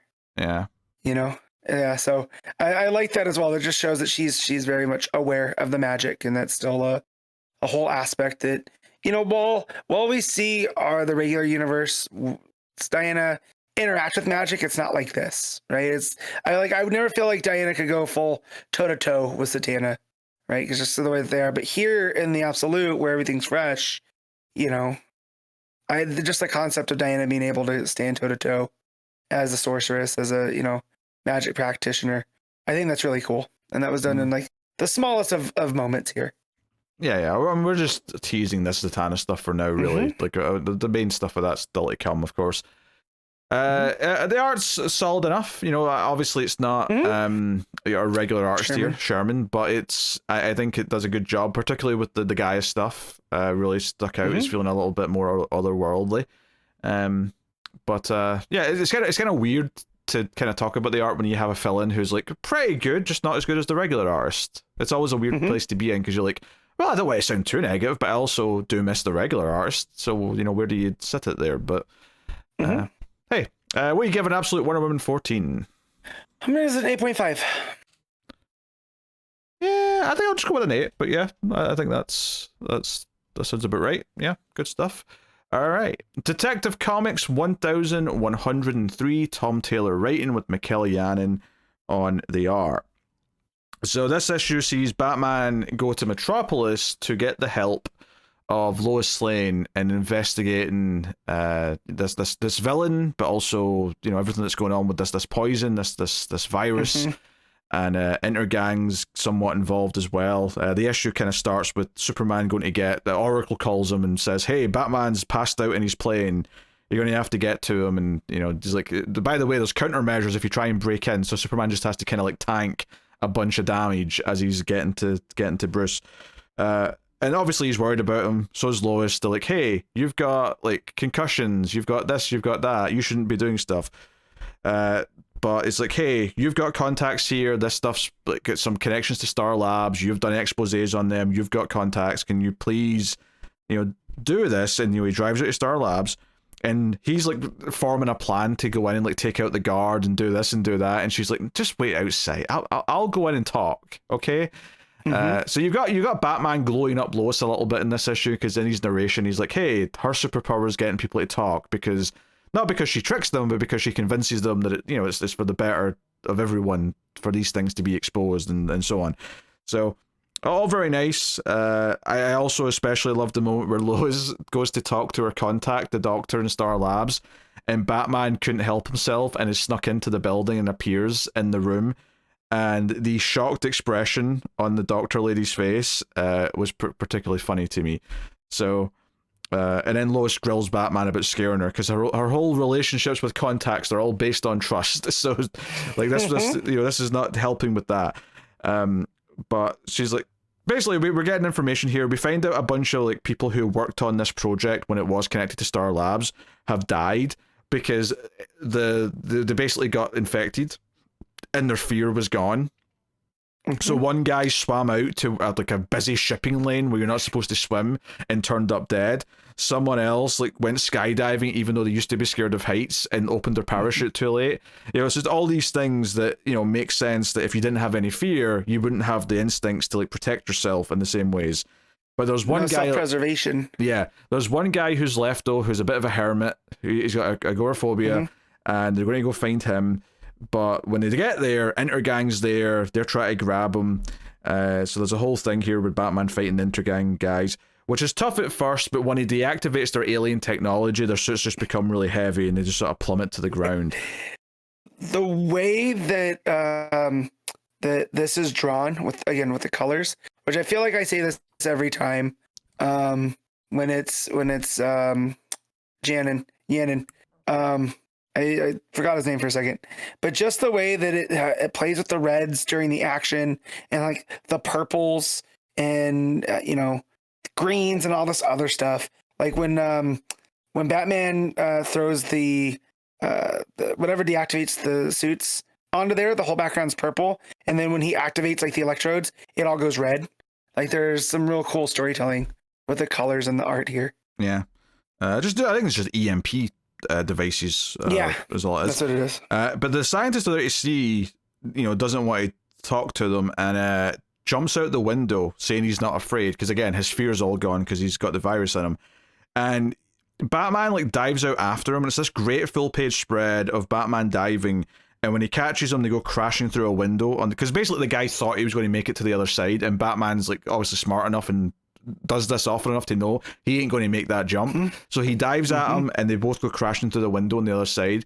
And Batman acknowledges that he was being reckless there. Like there was a safer way to do that to save him and not get hurt, but he was doing it in the most reckless way possible, almost like his judgment's starting to already go. Like he's already starting to do things in a way that is not the most efficient or safe or logical. So So, apparently there is some kind of cure for the virus, but it's from the person who, like, paid for the research in the first place, who we assume is this lying character. So, that's who we have to find. Star Labs never had it, but they got paperwork to indicate that there was some kind of cure for it. Batman does some analysis of, what was it? I think it's the chip that he found. The component... component from because they did get information about the what was paid for to be developed. Right. Okay. And he analyzes it, and there's a specific piece of it that he has seen before. Yeah. And then it goes over to, he's like, I need entry to Arkham Towers to speak to Jonathan Crane, and Batgirl's there, Babs, and pulls up and And of course, last issue, we had the whole subplot about some guys coming to the Arkham Tower and kidnapping Crane, so he's gone. And it's like, oh shit, okay, so that, because I had forgotten about that for most of this issue until it got to this page, and I went, oh yeah, he was kidnapped last issue from Arkham Tower. Yeah. And she sees the sirens are going off, and she's like, oh, they already got him. And then it cuts to I like this part too, because it's just the way that this plays out. It's very crime movie. Yeah, and then we go to the lying character, and we hinted last issue that he was someone else that we just didn't recognize, and that's hinted here even more so again, where he's like, hey, Jonathan, do you recognize me? And he's like, you've changed, but yes, I know who you are. So, we're again teasing. I thought they were about to reveal it, and then they didn't, the bastards, so we're still waiting for the reveal. Well, and then he talks trash to Scarecrow, talking about him, making that initial Scarecrow mask, right? Like the burlap sack. And he puts it over his head, and he's like, I can't believe I was ever afraid of you. You look so dumb, and thinking of you hand stitching this thing by hand, it takes all the mystique out of Scarecrow for this guy. So whoever this was, it was someone that was kind of familiar with Scarecrow and what he had done in Gotham. It was someone who was scared of Scarecrow and Batman. That's the one thing we get out here. Which, and maybe there's a good hint there. Maybe there is some obvious like guess that I should be making here that I can't think of. But yeah, they're definitely laying it on thick here that this is you know, who this is, whoever it really is. So yeah. And then the final page of the book is just Batman telling Lois he has to go off and do some more investigating stuff. Well, and she says, like, you know, you got to be careful because I feel like you're being led along. And he's like, well, you know, if your fear's fading, you might not caution the question of what's presented. And then she's like, yeah, wasn't this a little bit too easy? You know, on the boat, you found a logo in a lab coat, and then in Cosnia, you came across the Manifest of Star Labs on it. Yeah, like which then led to Metropolis, which now leads to Scarecrow. And it's like, are you sure you're not being led into a trap? Yeah, it's like a trail of breadcrumbs that he's following. And he tries to argue that, well, these weren't that easy to find. He's like, yeah, for a normal person, but he knows he's dealing with Batman. So these are relatively easy, all things considered. So the issue ends with him flying off and just sort of like thinking in his narration, well, you know, maybe this is a trap. Maybe I'm taking the bait. So, yeah, I will say, really like that. Yeah, I mean, I like the story beat. I do think that it's not the best final moment of an issue. You know, I feel like there was maybe a better cliffhanger or a better like final point. Maybe the page with Lion and Scarecrow would have been a better like final page just to leave it off on. I don't know. But regardless, I really like the issue though. Like, if my only real critique is that I don't think the final page felt like a final page, then that's relatively minor in the grand scheme of things. If I'm enjoying everything that's going on, and I liked all the investigation stuff. I liked Batman teaming with Lois and kind of like their personalities clashing a little bit, and her kind of having to manage Batman and her world for a couple of bits. Yeah. Taylor, I say this a lot too. Taylor understands dynamics between the characters. You know, and the Lois and Bruce dynamic, I feel like they're constantly trying to get one up on each other, you know, and it's like with Lois being like, yeah, you do everything by fear. Look at what happens when I use trust. And it, you know, it shows the differences between them that even though they have the same goal and how they go about it. So, but yeah, again, Taylor's very good at that type of stuff. And then just the entire sequence with the Lion and Scarecrow, that was very intriguing because the idea, like, Scarecrow kind of recognizes him, and notably, and that gets me going. Like, who is it? Yeah, notably, that scene's taking place in a field, so he's literally in a you know, where a Scarecrow would be. He's in crops. And hung up like a Scarecrow. Yeah. So hell of a visual, and the art. You know, if you like Janin's art, I mean, this is full of good Janin stuff. Obviously, with the playfulness with the colors is something we talk about a lot with Janin. But I think there's a lot of good stuff here. Like I say, that moment where the scientist gets scared is a really good little facial moment. Yeah, just you know, lots of stuff here, which is really nice. Like, you know, Superman's kind of like written off quite quickly because he goes off to just check the base that the line and all that stuff was happening from last issue. But no, yeah, digging it a lot. So Matt, what are you giving Detective Comics? I'm gonna give this a straight 8. Yeah, but I think I'm probably agreeing with that. I think an 8 out of 10 is where I'm at. So yeah, 8 out of 10. All right. Superman, issue 32, legacy number 875. Joshua Williamson, writing with Eddie Barrows on the art. So, Superwoman, Lois has her powers back. That was the reveal at the end of last issue. Yeah, and I like that the reasoning is like, don't think about it. Timey-wimey. Yeah, I mean, cool. Superboy Prime just says we're in an event, so the rules about timelines and continuity are a little bit in flux, and I'm like, all right, whatever. I don't even know what to say to that. This is the ultimate type of Williamson issue, where there's things that I was enjoying, and then there's other things that just feel like a tie-in to what's going on, and there's some similar panels to what's going on in KO. You know, we see some repeated things. And then, you know, we get the whole backstory of Lex, which I feel like this amount of exposition I didn't really need. This issue, because the thing I liked about the last issue of Superman was all that stuff with Lois going to question like the Lara and like the history of Doomsday or Darkseid being related to Krypton and all that stuff. That was good, right? And then it kind of got a little bit just wonky tie-in stuff at the end. This issue is all wonky tie-in stuff. It's basically some fighting with Lois and Superboy Prime versus the Darkseid Legion, right? And some stuff with them.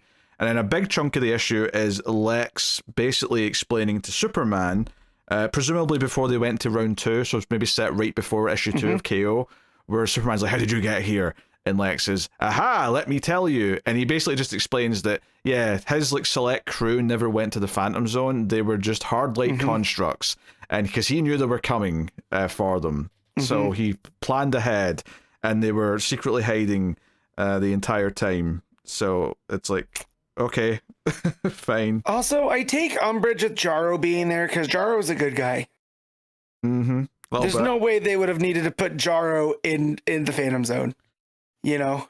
Yeah. So, yeah. Honestly, this is classic tie-in stuff where it's like something that didn't really need to be elaborated on gets a whole issue elaborated on how it happened. And I'm like, it didn't matter. Yes. It did not matter. No.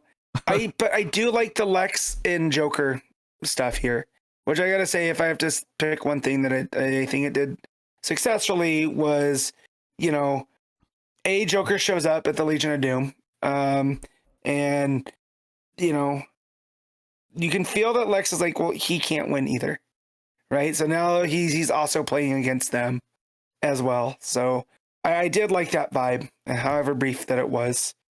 Yeah. I mean, I thought it was weird. They did a whole meta thing with Superboy Prime early on, where he says what I said before, like, oh, it's an event, things are in flux. But then later on, they bring up the tournament, and he's like, wait, what tournament? And then like she has to explain to him what the tournament, the KO tournament is, and he's like, man, there's a murdering tournament going on, and I'm missing it. And I'm like, but you knew it was an event. What event did you? Why think didn't you show up on the satellite? Yeah, it doesn't make any sense. I don't know. It doesn't. And I did like he said, I'd be popping heads off. It's just like, all right, there's the spirit edgelord. And then he shows up with what looks like Superman, but it turns out to be a Superman robot. And then he's got like an army of like old Superman robots from like deep in the fortress somewhere. And he's like, yep, let's go off and get to Time Trapper. And it teases the Booster Gold thing at the end again. So I'm glad I read KO first. I think typically the rule of thumb is that when there's an event book out and there's tie-ins out in the same week, always read the event issue first before the tie-ins. Always. Blackest Night taught me that. Yeah. Read, if they come out the same week as something else, read that first, because you're going to get spoiled. As much as I want to like the idea of these Superman robots, why are they all from different eras? It's like, there's an electric blue Superman. There's post, death of Superman in the black suit there. Like, I know why they're there, but storyline, why are these all different? Like, Williamson wanted Eddie Barrows to draw all these different eras of Superman. That's why they're there. Yeah, I know that, but like storyline wise, I don't, I did like the turn of the Lois thinking that it's Cyborg Superman. And I was like, oh, I guess that kind of makes sense with whatever. And then it's like, oh no, they're the Superman robots. And I was just like, okay. And then you get down to the bottom and it's like, I like seeing all the different Superman suits represented here. That's really cool. But like storyline wise, there's kind of no reason. They should all just be just Superman, right? Like, yeah, it doesn't make a whole lot of sense. I mean, maybe you could say that they're all like one old era, because that's when they were built, so they could all be like mid-90s, and that would make some sense. Yeah. But them all being different is kind of weird. Honestly, this issue is just kind of like, it's not the worst thing ever, but it's just such a tie-in issue. And because I started it, I went, well, what's this going to be? Because the whole thing last time, up until the ending, was about, okay, tying into the history of Krypton and what Lara and Ursa, was it Ursa? Yeah, it was Ursa, right? Yeah, I believe so. Yeah, Lara and Ursa, what they found underground in Krypton. And I was like, okay, that was actually a cool little detail, and I like that they're exploring that. But this issue got into it, I was like, okay, what's this going to be now that she has powers again? Which is not something I'm inherently that excited about.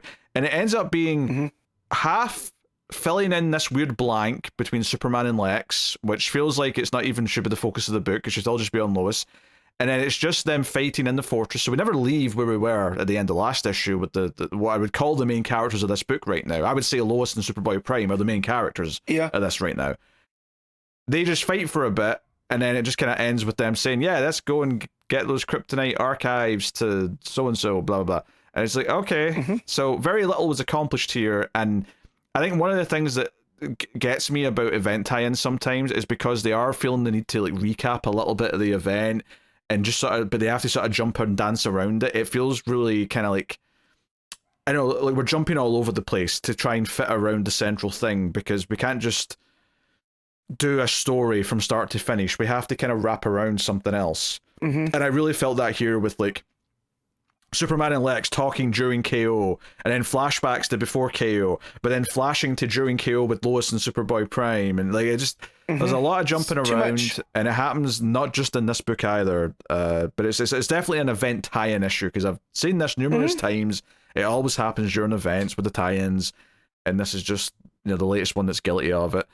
And the thing I liked about last issue was, other than referencing the need to keep the information from the archives, it didn't factor into anything other than just being a MacGuffin. So, not a lot to appreciate here in that sense.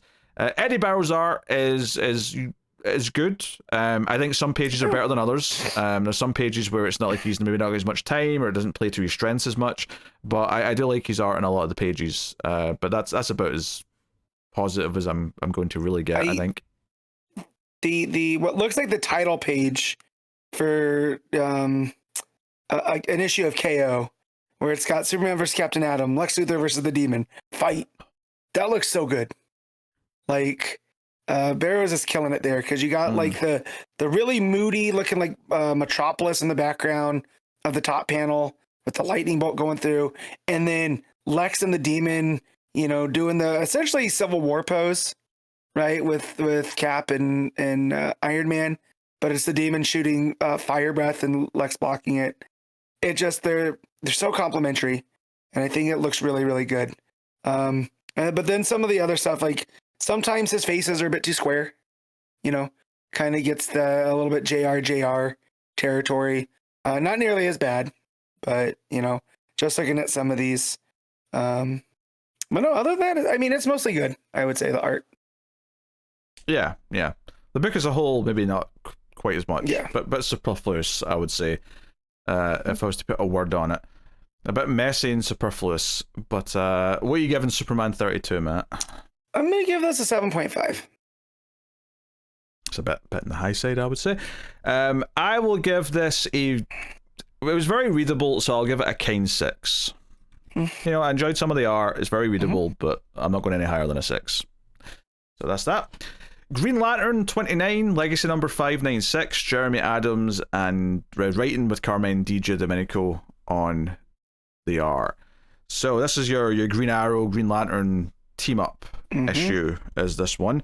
And pretty good. It ties into KO a little bit, actually. It's not like a super big tie-in, but there is a little connection to it. Yeah, it's the other kind of tie-in where it's very loosely.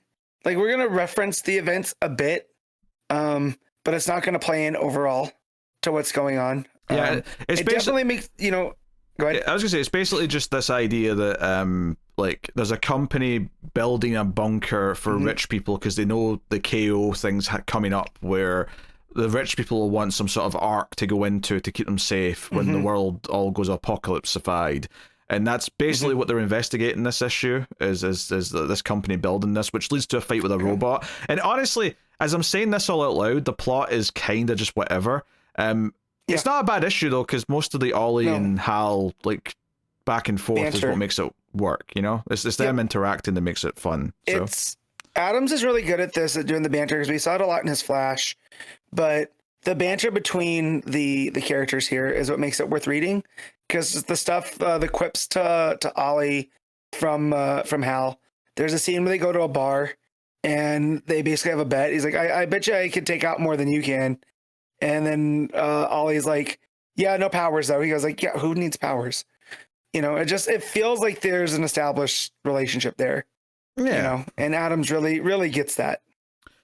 Yeah, I mean, like with a lot of Adams, to be fair, the plot's kind of just whatever, and it's really just, he's just good at understanding and making the characters feel like they're supposed to feel.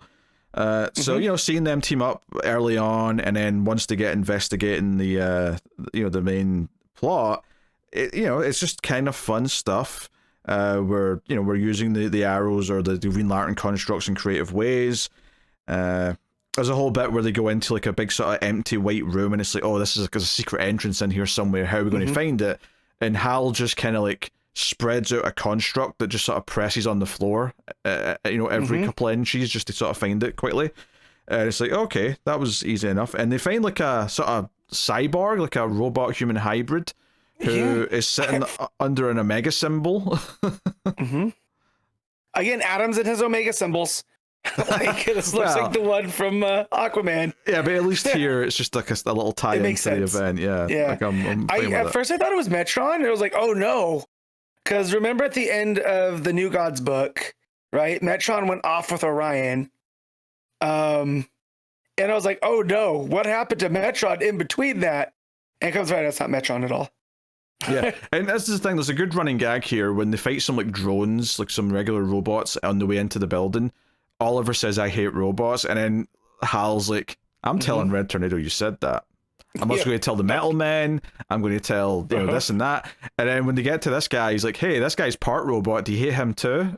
And he just keeps kind of rubbing it in that he's going to tease him about him saying he hates robots. Well, and then Ollie says at a certain point, well, I hate some robots, not all robots. Like he corrects himself, which is another fun part.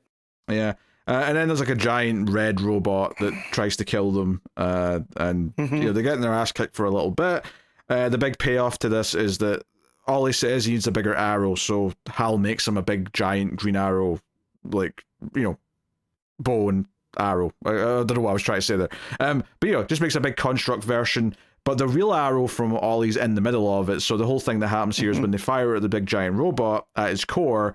The robot actually disintegrates the construct, but the real arrow that was inside the construct still makes it in and blows up, taking out the robot. So, yeah, that's your big thing. And Mr. Terrific tells them comes in and sort of fills them in and research sides of things. The cyborg character was called Extingency, spelled like an X-Men character with an X dash at the start. Extingency. Yeah. So I'm surprised that wasn't an X event at one point. I love the idea that DC are just going to start trademarking different words with an X at the start just so Marvel can't use them later. Like, we got to a bunch of them first. Yeah. You can't do jack shit. Nope. Find another word. Yeah. So, there's a bit of a mystery going on here. This company's got connections to this or that. And Oliver's like, hey, you should probably go find someone who can help put this mystery together. And he's like, yeah, luckily you've got a frenemy who's very good at puzzles. And Hal's like, but he's so brooding. So, the tease is that he's going to go get Batman's help next. So, yeah, it ends with him saying, I hate Gotham. Yeah. As much as you hate robots, I hate Gotham. So we'll find that Hal really doesn't hate all of Gotham, just Batman. I mean, to be fair, there's parts of Gotham that I think everyone hates. So I think it's a perfectly absolutely fair thing to say you hate Gotham for the most part. I mean, this was light. It was enjoyable. I mean, it's not anything like it's a very fluffy story about fighting robots and whatever. You're really just here for the Hal and Ollie kind of like reminiscing and banter and that side of things.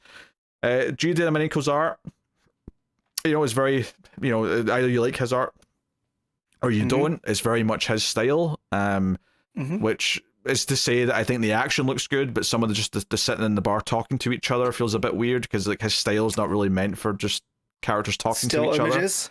Other. Yeah. When the action's on, it's really on. Yeah, when they're supposed to be moving, it looks like it's this fits movement, but it feels weird kinetic. When they're maybe sitting still. Yeah. Yeah. So that whole last sequence when they take out the big robot with the big giant bow. It looks really cool. But yeah, that bar scene, as fun as the banter was, the bar scene itself wasn't much to look at. Yeah. So, and that's just a typical Giandomenico for my taste, but certainly not bad. So very pleasant, but very kind of it's very much as the other end of the spectrum for like tie-ins to an event where it doesn't try and bend over backwards to super tie into it. It's just a little connection, but the result of that though is that it actually feels a little fluffier than which doesn't need to per se. I mean, you can build like a really serious plot and have a small tie into the event baked in, but that's not what this was. This was like Nah, this is tying into the event, but like it doesn't feel like that big a deal for the ongoing Green Lantern story otherwise. So, yeah, that's what it is. Perfectly inoffensive and nothing I'm going to write too much praise about. I would say. So what are you rating Green Lantern, Matt? I'm gonna give this a 7.5. I'll give it a 7. It was perfectly good, but nothing special. So there's that. The Flash 27, Legacy number 827, Christopher Cantwell and Mark Waid writing, with Vasco Georgiev on the art. So yeah, we started picking this up again last issue. This is also tying into KO. It's got Darkseid Legion stuff in here. Last issue we had Bart and Wally both being slungshot into the past. And the big cliffhanger was that a version of Max Mercury is there, but he seems to be evil and working with Darkseid's Legion. And that's where we kind of pick up with this. And Bart is very conflicted and confused by all this, and points out that, it basically does like a little recap here, just in case you don't know who the Darkseid Legion are if you've not been reading all the other DC books. He's like, hey, I'm from the 31st century. I know what the Legion of Superheroes are, but these aren't those Legion of Superheroes. This is some weird warp version that worship Darkseid.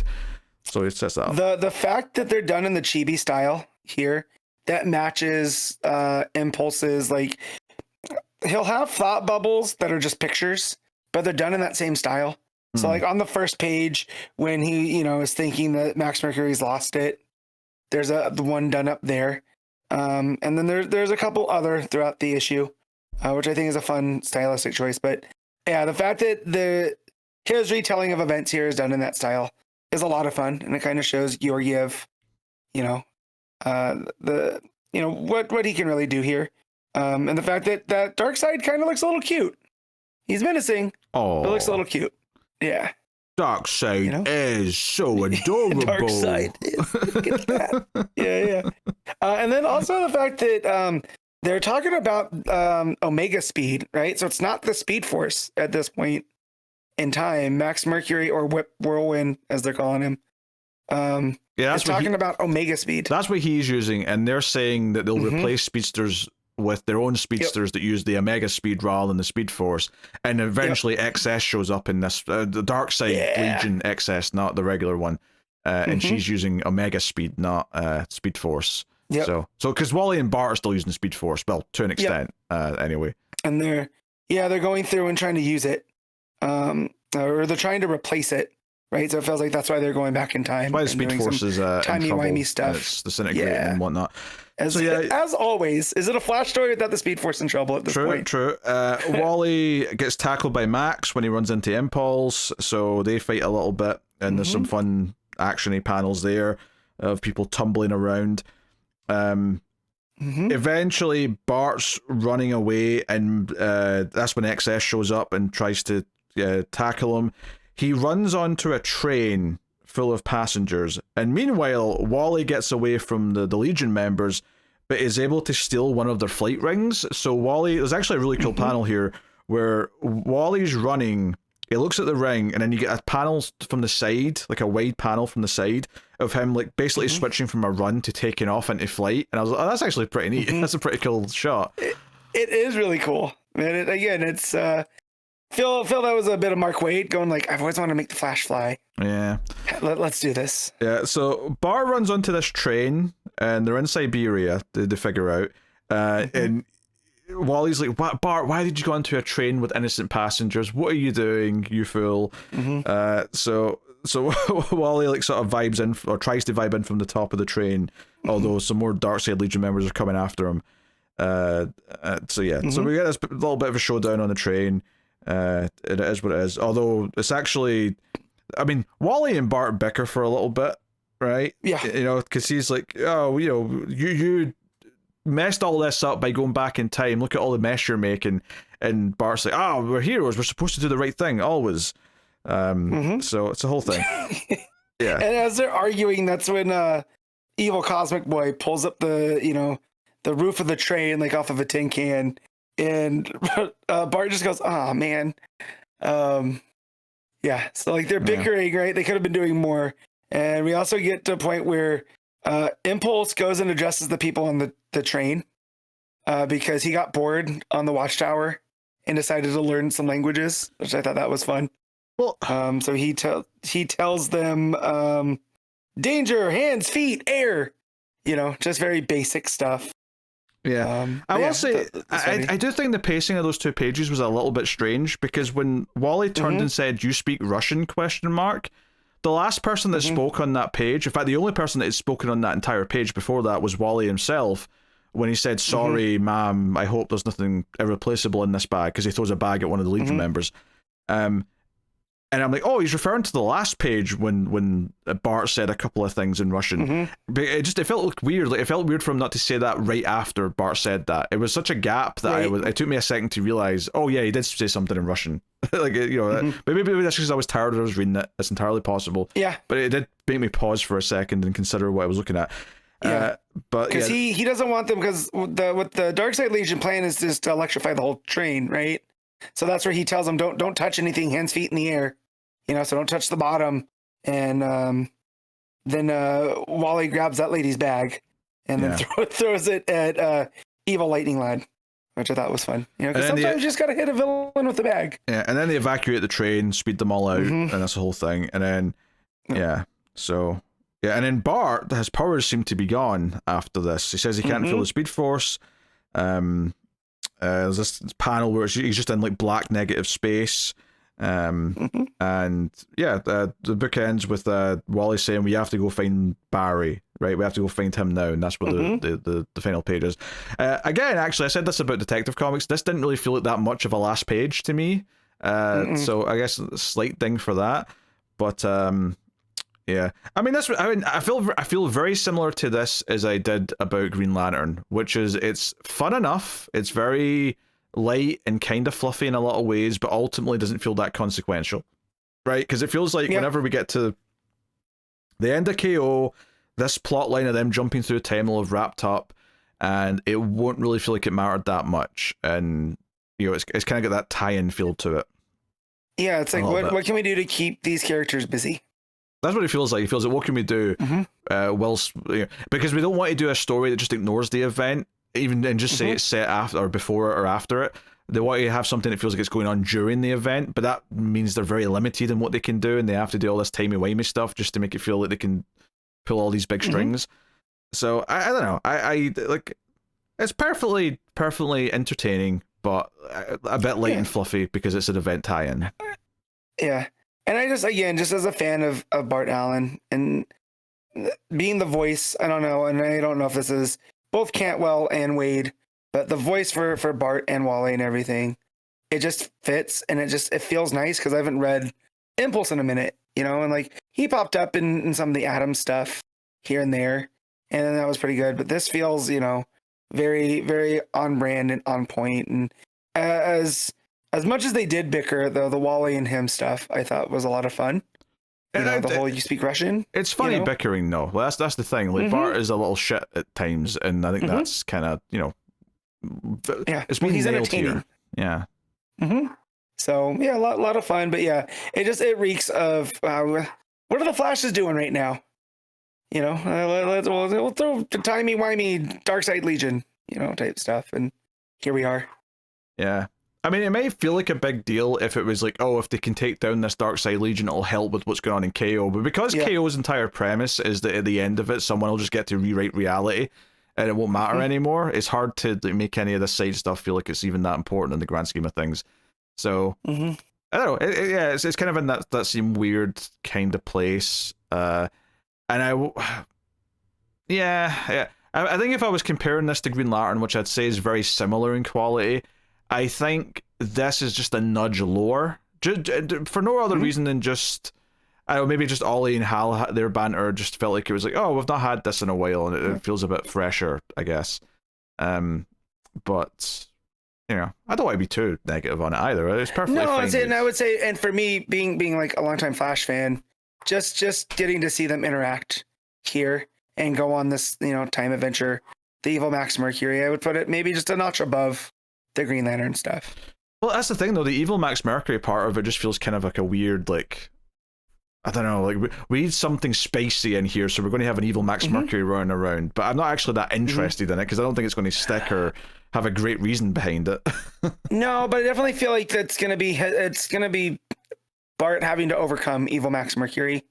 That's his arc here, right? Because of what Max represented to him and all this other stuff, and yeah, so I'm very curious to see where this goes, just to see, like, are we going to do another time travel? Are we going to go through multiple things on the next one? Like, how long are we going to be spinning gears for KO? Like, are we going to feel parts of the about another event happen 3 or 4 this? months, I assume. That's what I mean. Like, are we going to feel like when something big happens in KO, like, is it going to be shown across these type deal? I can't see how it will, but just because of how, like, I like how, like, sort of like wrapped in a bubble the main KO tournament is, right? Yeah. I don't see how it would affect anything elsewhere.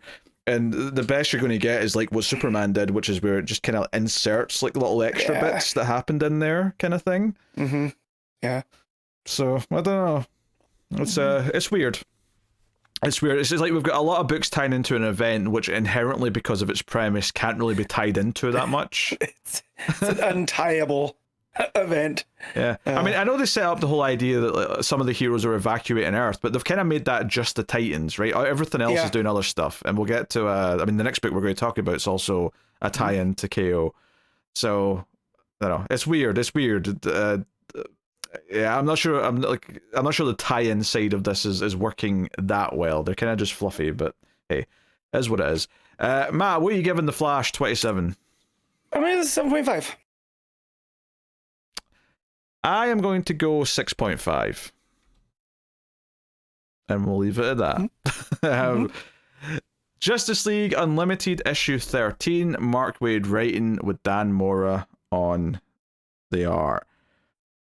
So I quite like the setup of the last issue, which was like forming this team of these like displaced heroes who are not really the real versions. They're kind of like echoes of the heroes from these snapshots of time. So you've got your weird like Kingdom Come Green Lantern with Alan Scott. You've got your Batman Beyond and Blue Superman, all that stuff. And then the plot is Mr. Terrific taking this, the Suicide Squad, if you will. That's what Alan Scott calls themselves that at the start, because that's effectively what they are. They're expendable. They're all going to go in here knowing. And sure enough, like 3 of them die in this first issue because, like, hey, they're all like I say, expendable. I will say though, this issue kind of felt a little bit like it just devolved into lots of action in a way that didn't really have much kind of momentum or kind of a forward going thing. It's like, okay, we're in like hell, we're fighting these big demon things, try to get to Neron, and like, yeah, you've got like big action panels, but it ultimately they all just start kind of blurring together and looking the same to me at a certain point, especially since we're in hell and it's all just like bubbly orange and yellow backgrounds and stuff like that. There's no kind of sense of space or anything. There's no kind of tethers to make it all kind of work and click together. We do cut to like the Watchtower briefly to see like I think it's a Blue Beetle talking to some of the challengers about stuff, but yeah, for the most part it's doing all this stuff because we see we cut to like Rainbow Raiders causing trouble in the city, and they're saying how because remember the whole reason why we're doing this trip to hell is because Neron's made a bunch of the villains more powerful than they should be. That's the whole premise of this. And you get a lot of these similar guys here, and it's Chroma, Dr. Spectra, Rainbow Raider, and they're we get some talk about like the emotional spectrum and what the different lights can do and whatnot. Some really cool art from Mora here, right? Mora's good, yeah. With Dr. Colt, and then he's feeling the red, and then Martian Manhunter falls down to the fear of it, and then we get Kid Flash rushing around being like, light has to travel in a straight line.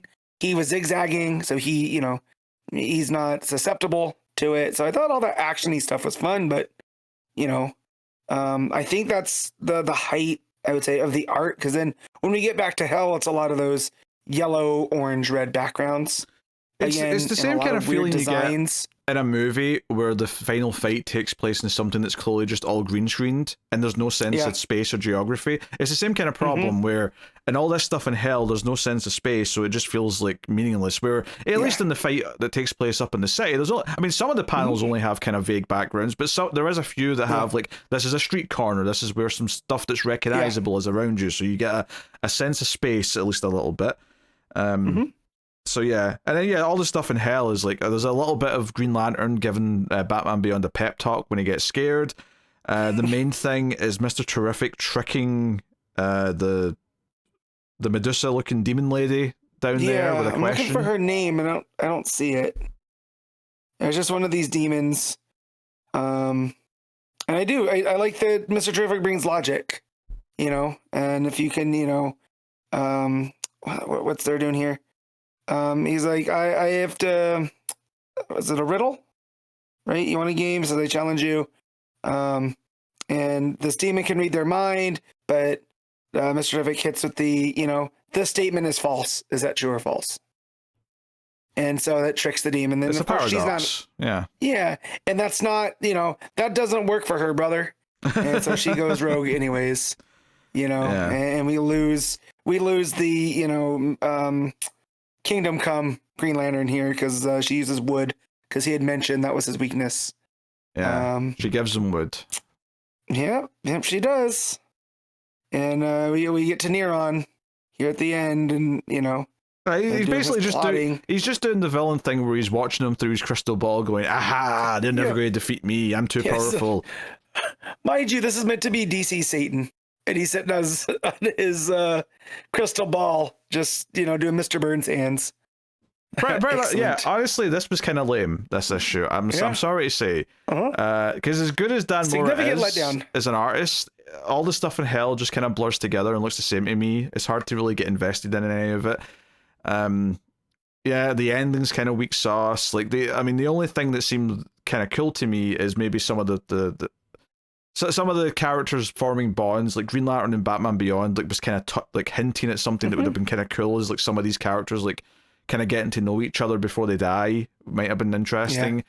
But as it is, though, it just kind of all mostly blurs together. It's one of those like Mark Waid, Batman Superman World's Finest or Justice League Unlimited issues where it just kind of feels like a whole bunch of fighting and not a lot of substance. And that's what this felt like to me. This has become the event tie-in book that I was hoping it wasn't going to be. When this first got teased, the whole idea of, we'll have the entire DC Universe heroes at the disposal of Mark Waid to tell these big team stories, and it's pulling from this classic TV show that did the same kind of thing, and then it's just tied into event after event. Once the timey-wimey Legion of Doom got revealed, it falls into all of this. And I almost wish it had just focused on the, it had taken its time with these displaced heroes going into hell, and then we actually would feel something, despite the fact like they're just echoes.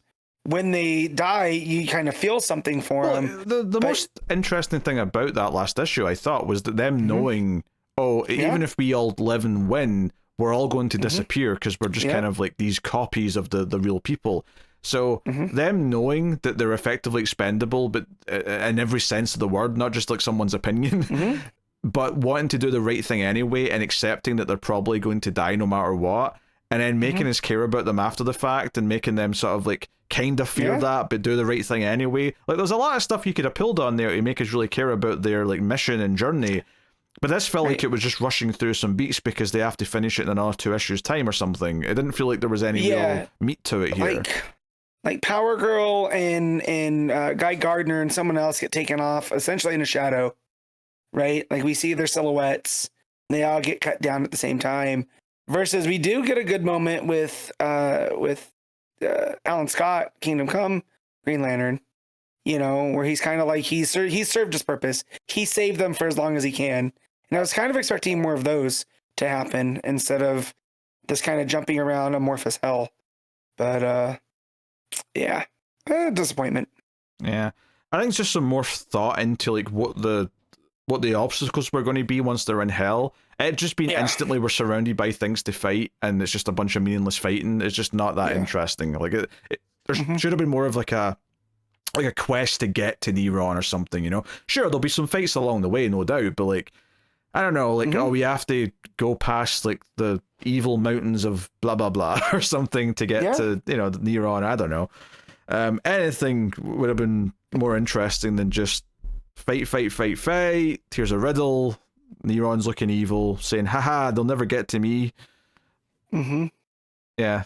Lame sauce. Yeah. Lame sauce, I'm sorry to say. What are you giving Justice League Unlimited, Matt? I'm gonna give this a 6. I am going to go with... It's at most a 5. I'm tempted to even go a little bit. I'll say 5, because, I mean, Mora's art's still good. But, like... Yeah, I'm going to go 5 out of 10. Yeah. Okay. Batman, Green Arrow, The Question, Arcadia, issue 1. This is Gabriel Hardman writing and doing art on this one. Now, this is one where I was struggling to stay awake as I was reading it. Not because the book, not because the book is doing anything boring or bad or anything. This was purely on me getting sleepy, because reading when you're sleepy just makes you sleepier, obviously. So. No, and it is a deliberately paced book. Yes, that definitely has some like. I'm very excited to see where it goes, but this is all set up. Yeah. You know, this issue, we get to see all 3 heroes that, you know, that are on the cover get introduced and how they all connect. And we get little pieces of where this might go. But yeah, it is a lot of setup. And that might seem like a dig, but it's not. No. Because the art spending time with these characters it's great. Yeah, the art's fantastic as well. You know, that first page, we see The Question, and he comes out the car, and it's rain around him. Like, it's gorgeous stuff. You know, it also, apparently, I never knew, like, his real name. He says his name is, like, something Zaz, and I'm like, wait, what? Zaz? Yeah, it's Saz, not Zaz. The S and the Z are flipped. Okay, Saz? Yes. We've been over this on the other Question book that really? We read. Okay. Fair enough. Yes. I'd forgotten all that then, but fair enough. Right. But for all intents and purposes, he's Vic Sage. That's what he goes by. But his middle name is Victor, though. And correct me if I'm wrong, the Batman villain is Victor Zaz, right? Yes. Okay, very confusing. Very confusing. Yes. Because I've done the same thing, but I looked, is that his is S-A-Z, and then Zaz is Z-A-S, I think. I'm pretty sure. All right. Either way, I get where you're coming from, but I think we've had this discussion on the last Question book that we did. That was the Lemire one, the mini deaths of Vic Sage. Yeah, 4 years ago, whenever that was. Yes. So, but yeah, seeing him pop up in here, and just I have a soft spot for The Question just because of the whole noir and the fedora and the trench coat and all the stuff, and this immediately drops you into that right when this book starts. Yeah, because he's spying on like the military taking stuff, and he talks about how Hub City's kind of become a bit of a shithole, and he wants to try and fix that because this is his home and whatnot. But there's like an eco-terrorist who runs out and like blows up the helicopter that the military's going on. So it kind of breaks out into a bit of a fight scene, and all chaos is kind of there. And then we go to Gotham, and again, gorgeous art here as we're seeing like criminals on a boat look up and seeing a bat plane, you know, above, or bat wing. Looks gorgeous. Batman kind of gets a full page spread where he comes in kicking them. We've got the yellow oval style bat logo on his outfit. But when he comes on kicking these guys, he realizes that all they were doing was painting stuff in red paint. It was they're basically protesters, right? They're just trying to paint. You know, you consume, we suffer was what they were writing. Yep. So. And they throw paint on him, but you know, Batman's used to dealing with acid and stuff. So when he turns around and he just goes, "Huh, paint?" Yeah, because he tells Alfred in the next scene that he just kind of like give them a talking to and let them go home because they're just environmental protesters who are kids. They're kids. Yeah, but this is not criminals. These aren't violent people. This is not what it is. So it's a bit different. And then Oliver Queen is in a bar in Star City. And he's getting into trouble as well. So that's a whole thing. He should not be drinking and archering. Let me just say. Oh, he's showing off. He's like taking bets and doing whatever. But yeah, the things start to come together though when Vic calls Oliver, because the company that's doing stuff that's shady is actually Queen Industries. But Oliver's not a part of that. Oliver's been ousted by them, so he's not actually like running that. He's not even a part of the company right now. But it's a reason why, of course, he would be interested in seeing, wait, is my company being used for evil things? So naturally, he's going to want to get involved. This definitely feels like it takes place in the Longbow Hunters continuity, because they talk about Black Canary being up in Seattle, and there's another reference to the the famous Green Arrow chili and stuff, which was from that stuff. And this feels very much, and again, I haven't read Longbow Hunters. Although I'm sure that's been referenced. That was referenced in something in the last like 6 months. I'm sure the whole him making chili. Oh, that was just in the issues of Green Arrow that we were. It was, yeah. He was making chili. Yeah. Yeah, but that comes from Longbow Hunters, so it definitely feels like they have similar tones from what I understand of Longbow Hunters. That it's a lot more gritty, down to earth. Yeah, I mean, I've read Longbow Hunters. I've not read the run that came after, because it led into a full run by I'm forgetting the name of the writer. God damn it. I'm drawing a blank too, and it's a very famous run. Yeah, jeez, I'm forgetting that writer's name. Sorry, but that run. But yeah, this feels very much in with that. But now we're going to throw in Batman and The Question, which makes perfect sense because those are two very street level. And even as big as Batman is, this feels like a more street level Batman. The fact that we see him breaking up these kids on the yacht, right? We're not introduced to him fighting one of the big bads that we're used to. Yeah, and Bruce takes basically he was invited to some conference about rich people saying, here's what we'll do to save the environment.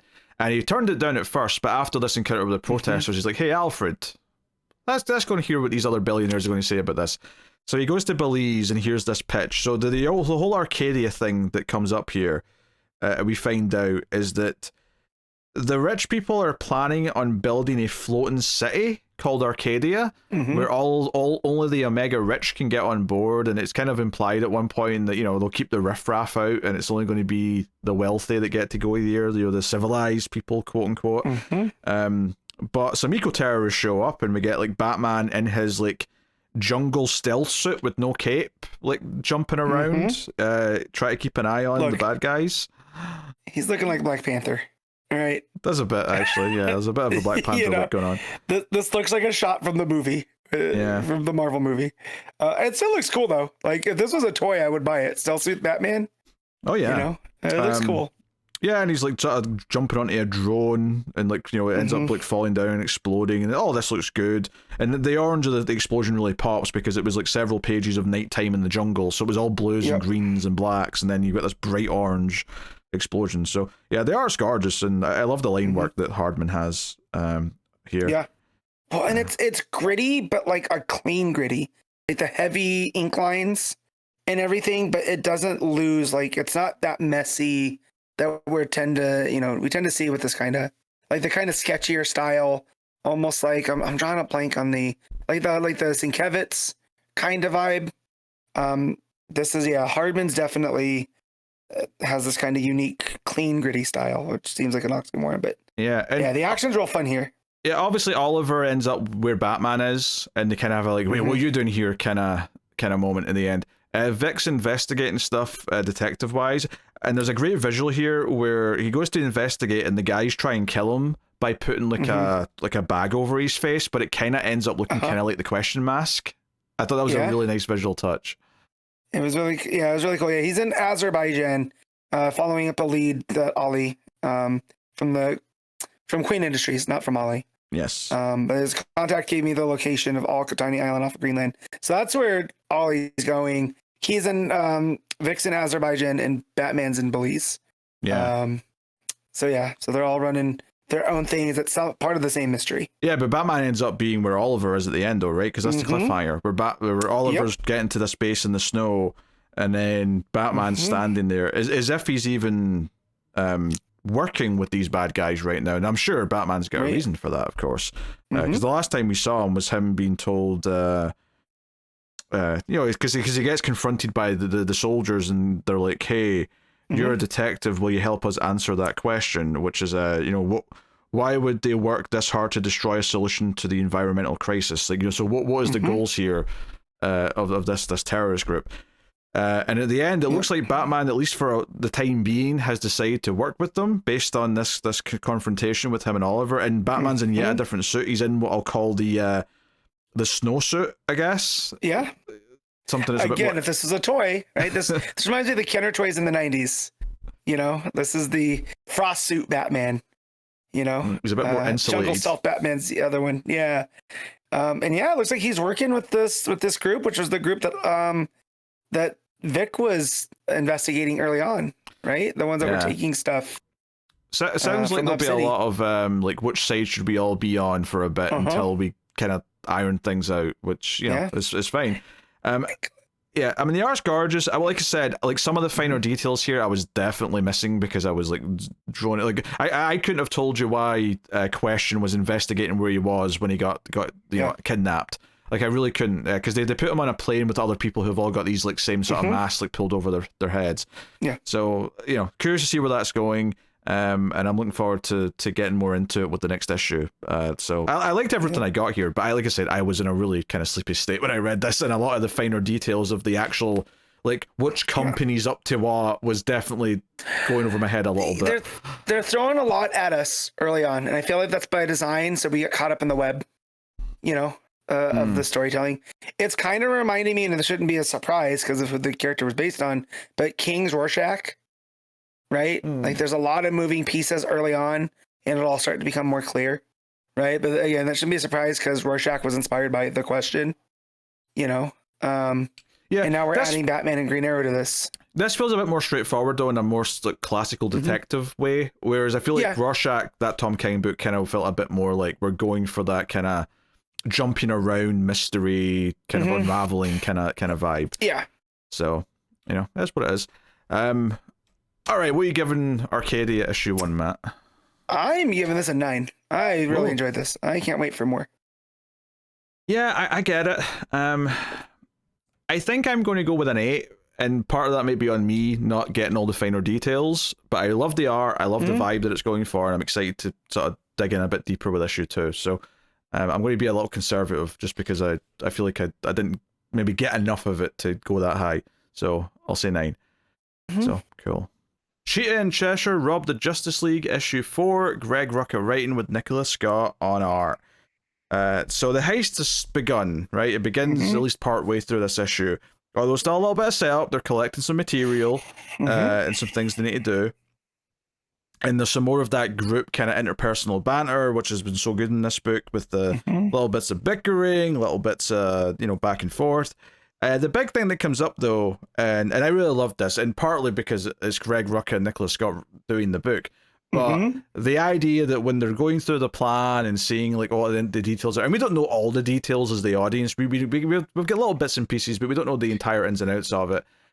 But when they're checking something, Cheshire freaks out because there was like a change to the shifts on the watchtower that they've become aware of, and Cheetah already knew about this, and Cheetah was assigned a role in this mission, and Cheshire's like, wait, really? You were not going to tell us? You were just going to do this and act like there was no big deal? And she's like, what? The person like on duty when this mission to go down is Wonder Woman? You and her in the same room? You know what happens when you two get together in the same room? It's going to get emotional. It's going to get heated and violent, whatever. And like basically says, Cheetah, you're out of this mission. Like my daughter's volunteering. She can do this part. I'm going to let her do it because you cannot be trusted in this scenario.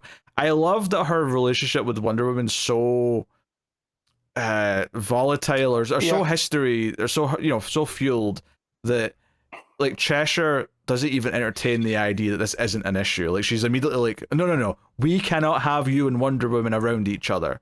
Yeah. Period. It says, she says you're like a Teen Titans slumber party, loud emotional noises with somebody sobbing. And it's like, yeah, that's fairly right. Barbara and Diana have that love and hate relationship that only really close best friends can have, where sometimes you really hate each other, but other times you back each other up. And I like that this becomes the main conflict of the rest of the issue. Yep. Is they don't, you know, now there's also, you can't trust Lian because Cheetah's like, well, you know, just because her dad's on the Justice League and dresses her up doesn't mean she has more of a right to this. And it's like, well, no, she's a hero in her own right. She can do it, you know? And so, yeah, the fact that Barbara Ann's doubting now, you know? Yeah. Well, isn't what she's doubting this idea that Leanne might betray them because she sees herself as a hero kind of thing. Yeah. And Leanne obviously says, look, I get to choose what I am. Like, I'm not necessarily a hero. I'm not necessarily a villain.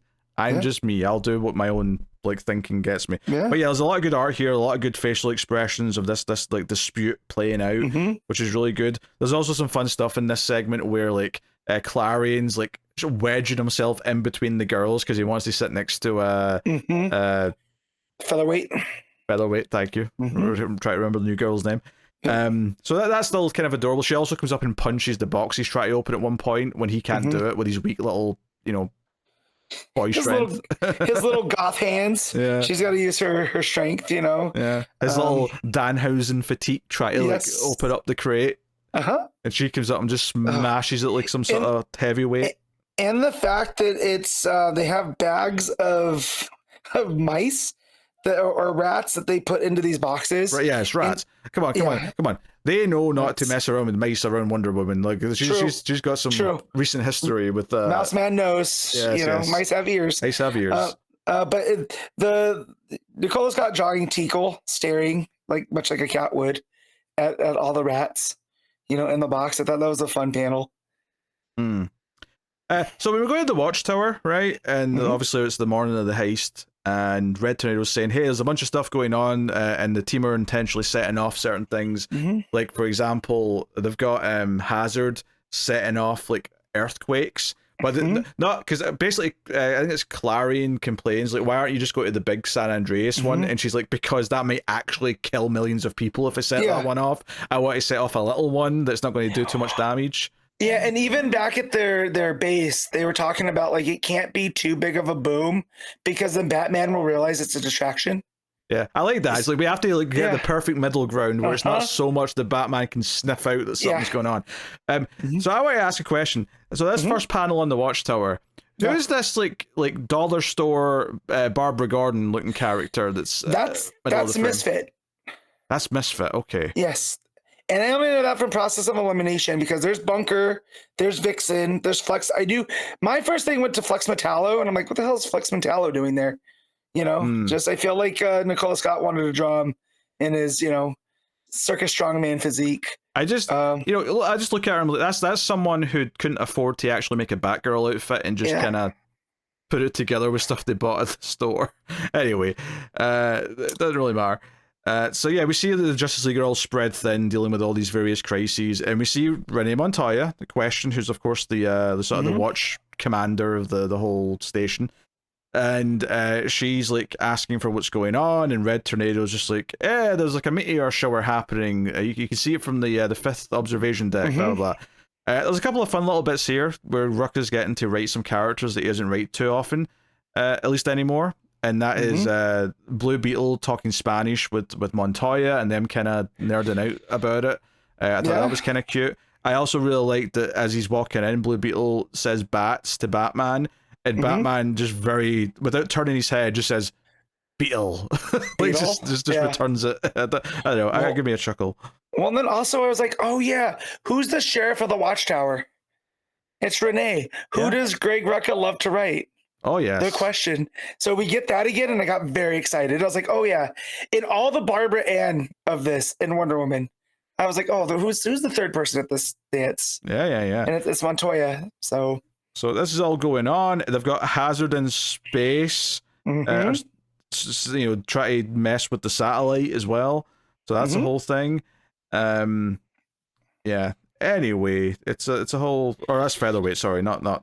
Oh, that is Featherweight because she has to throw the rock into Hazard's doing the earthquake thing. I already said what she was doing. This is Featherweight throwing a little pebble at the satellite, and obviously that also sends an alert to the Justice League that the satellite's falling out of orbit. Something needs to be dealt with this. And that's when they get an alert saying that Sideways has boom trimmed to the station, but Leanne comes in. Or Cheshire Cat, as her ID says. What she shows to them, and they're like, wait, why is your thing showing up as Sideways? That doesn't make any sense. maybe you should go hang out in the security lounge until we've dealt with this kind of thing. And Wonder Woman's very nice about it, but she's kind of like, hey, just until we clear up why there's a weird security thing happening. Yeah, it's very much like a kid trying to use a fake ID. Going like, you're not 47 years old, but all right, just go over there. I mean, Sideways is like 2 years older than her or something like that. Yeah, but no, I just mean like it's very clear that like, okay, it's reading Sideways. Why is it reading like Sideways? But because it's Leanne, they're just like, oh, okay, go wait for the sheriff to show up.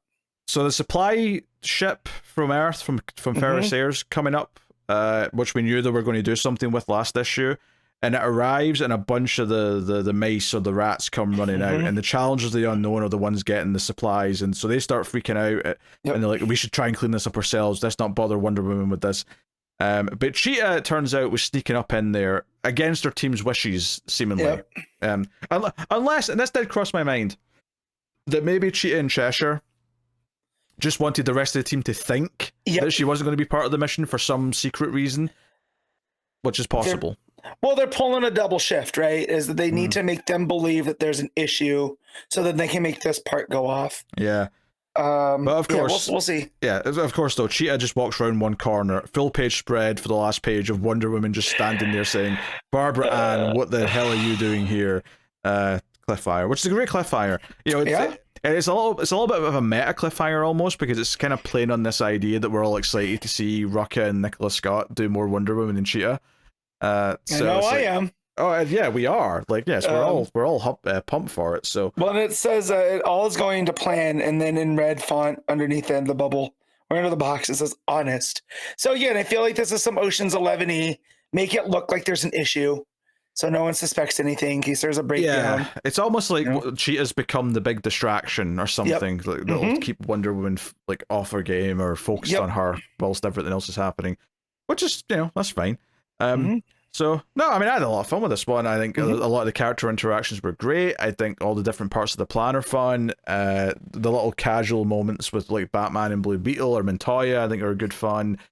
Hard to really not just really enjoy it. Like, Rucka is just really good at writing these characters. And, it makes me wish there's going to be another Rucka book after this one's done. We'll hope and see, I guess. Yeah, fingers crossed. And my only issue with the Nicola Scott art is still, I feel like Leanne is a little bit... She's drawing her a little bit too young. Because in another book, she's like a mid-teens, 14, 15.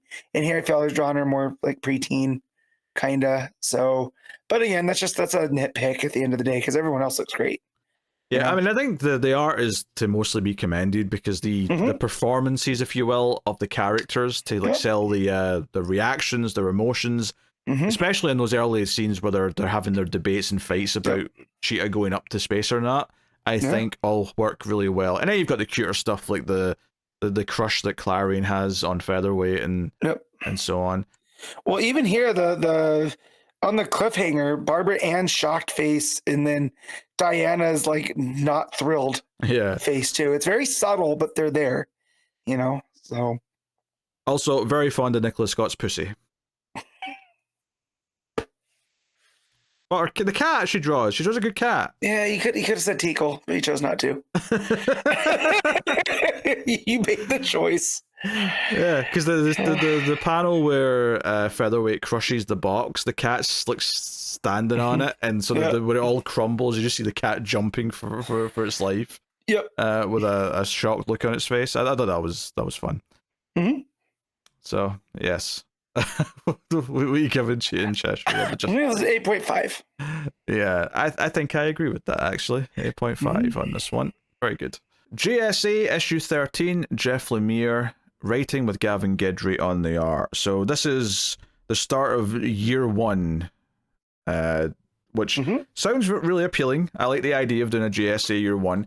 I will say up front, though, that I do not think that this would work for a new reader to GSA. I think there's too many characters that are just being kind of like, here's, Jay Garrick as a professor, here's this character as that. It's not taking the time to actually introduce any of them. It's just kind of assuming you already know who all these people are. So this is not a year one to hand to a new person at all. Not at all.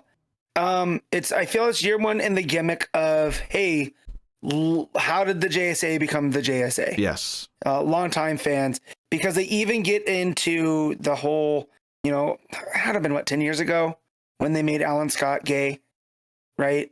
So they get into that here as well. That's introduced. So if you're not aware of that as a new reader with Alan Scott, you're not picking up on some of the nuances in his conversation with the guy and the stuff. And then just even the dynamics through some of them, like Our Man and trying to think who else, because it's been a minute since I read this. I read this earlier. I might have read this last week. But like the stuff with Our Man and Sandman, as I'm going through here, a lot of their back and forth is like kind of established JSA stuff, you know, and on that. So, but yeah, I liked what I read here though.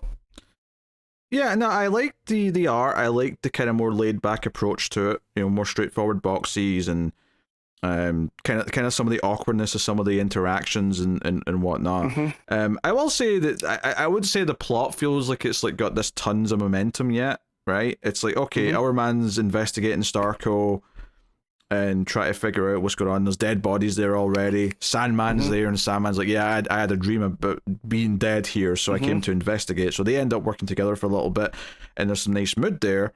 You also have the Hawks, you know, Shiera specifically being the female, you know, hawk girl, and then being attacked at their excavation site, the archaeology, right? And I like that. I like that we're getting into a little bit of what their day jobs were before the JSA, because you know that's fun. But you know, villains show up and shoot, you know, grab them in nets. You know, did we ever find out who this woman is? Who's leading this little team? I don't think we do we? Nope. Yeah. I'm sure we do. It's not clicking right now. Yeah. Oh, I'm sure we'll know who it is when they eventually say it. But no one was springing to mind. And then you also got Johnny Thunder going to Jay Garrick to try and talk to him and saying, "Hey, I know you're the Flash. I want to talk to you about my magic genie." And Jay's like, "This is a foolish prank. I will have nothing to do with this," and shoos him away, kind of thing. So again, it's kind of expecting you to have a vague idea of who most of these characters are. It's not assuming that you're not going to know them. So definitely worth keeping in mind. So you've also got Atom Smasher coming in and bashing a gambling just ring. the Atom. Just Atom, sorry, not Atom Smasher. Yes. But Atom Smasher is his nephew, and that's his tie to the Justice Society later. I think I say Atom Smasher because if I say Atom, I'm thinking of the Atom, which is a different character. Right. So my mind just kind of puts Smasher to, you know, separate them. Yeah. But this is the and it's very much Atom Smasher's costume is this costume minus the cape. Yes. And then the deep V, you know. But yeah, he comes in and people don't realize like the Atom couldn't shrink. He was called the Atom because he was small and packed a punch. Yes. Right? Very 40s logic. And in fact, he wasn't shrinking until it became why am I drawing a blank on his name? Ray Palmer? Ray Palmer, thank you. Yes. That's when they got the thing. So Adam showing up here in Gotham's East End and busting up a Nazi meeting. Yeah, well, that's what it turns out to be. I don't know if he knew that when he came in, but because it seems like a surprise to him when he goes down to their secret area and there's a swastika and was it a committee for a pure America leaflet sitting there. So no, like I'm liking. This is set in 1940 as well, right? Yeah, we mentioned that. I'm liking all like the setup of all these different plot threads. And obviously the big ending is Alan Scott finding his his partner, potential partner, lying dead in his hotel room, because he was going to tell him stuff. He was going to be like, "Hey, I've got stuff to tell you. Or maybe I shouldn't talk. Actually, it's not safe here at the restaurant."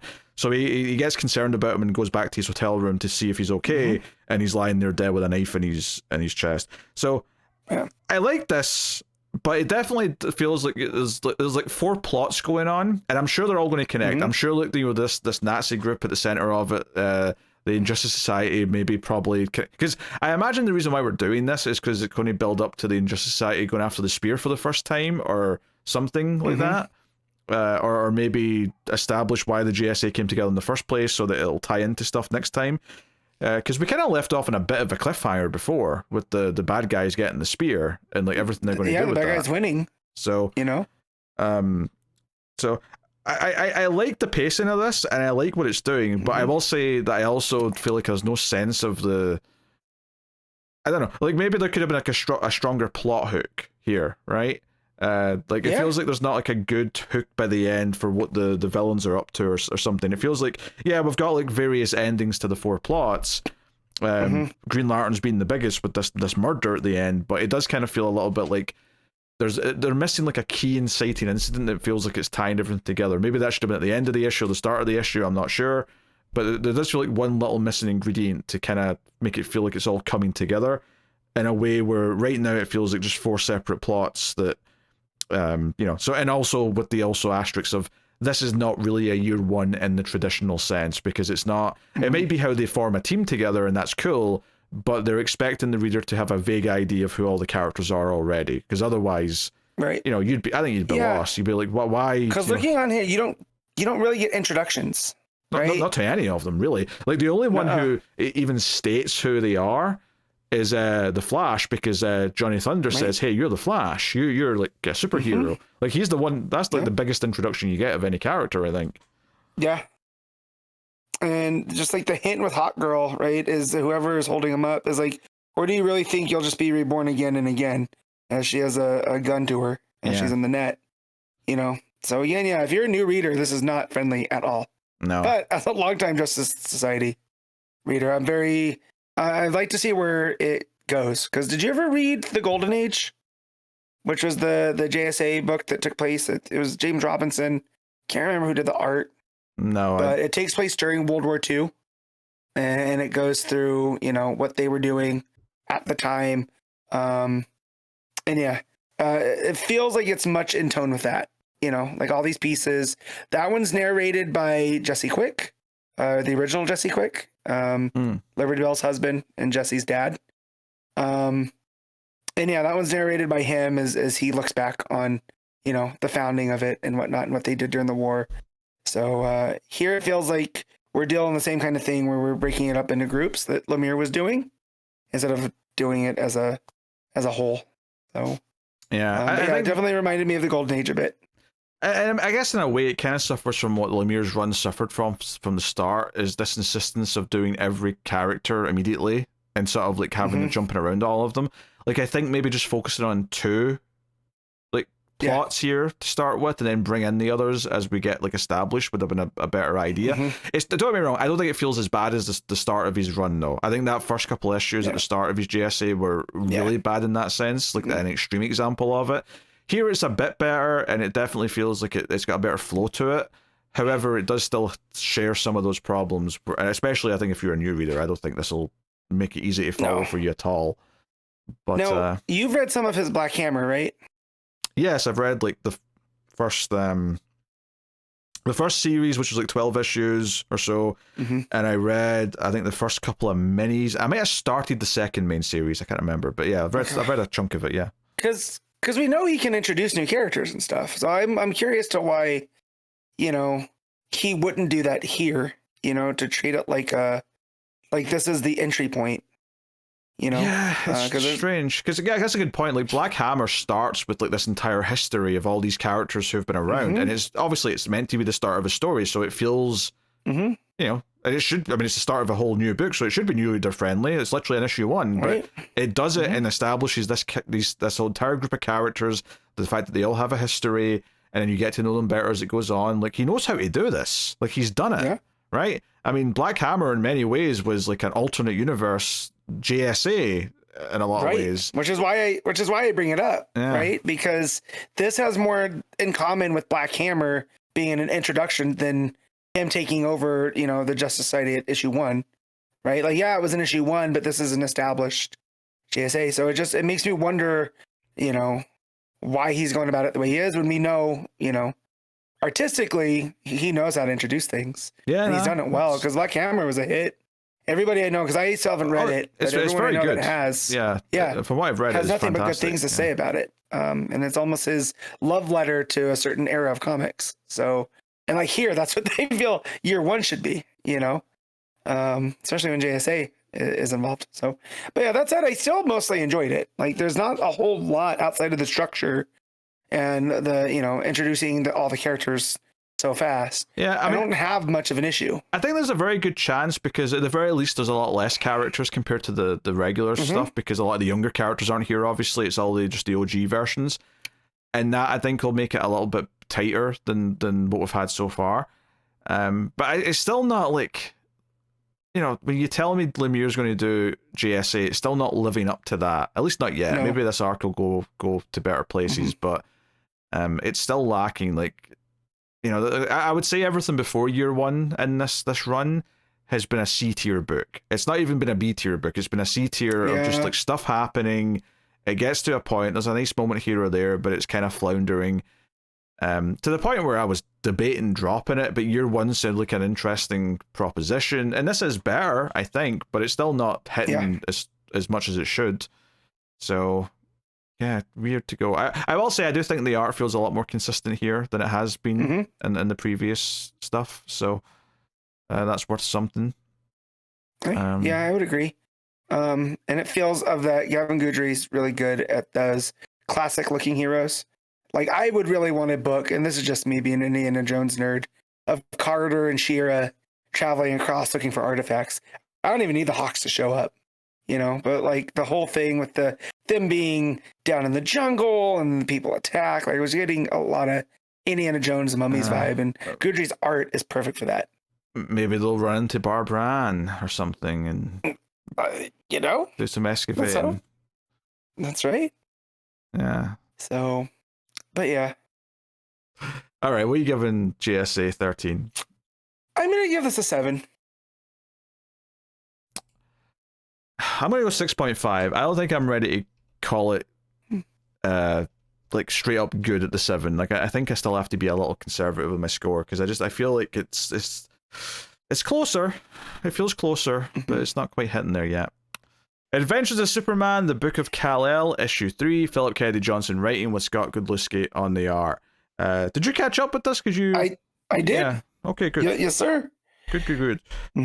So yeah, last issue ended with Brainiac's forces coming to the fortress to apprehend Superman. And he's doing this sort of behind Kurlux's back, because he's like, I'm going to get you without him ever knowing that you were here, because I don't want to help him with his whole, 7 pieces of Ulgrin malarkey, right? He's even tired of Krillix. Yeah. Brainiac's like, God, Ulgrin, just let me run my laboratory.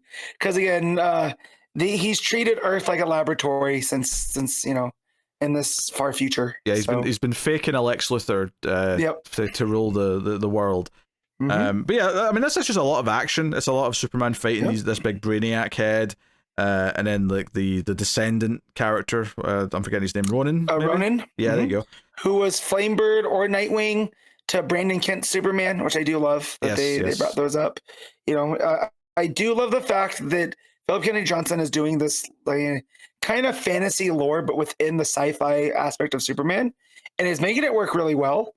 Because this whole, Brandon Kent's this lost hero, right? He's a Superman that fell, and now we don't know. I don't think we know what happened to Rowan Kent, who's Ronan's sister, but she's not around right now, and he's the last one standing. I can see it coming up. At some point.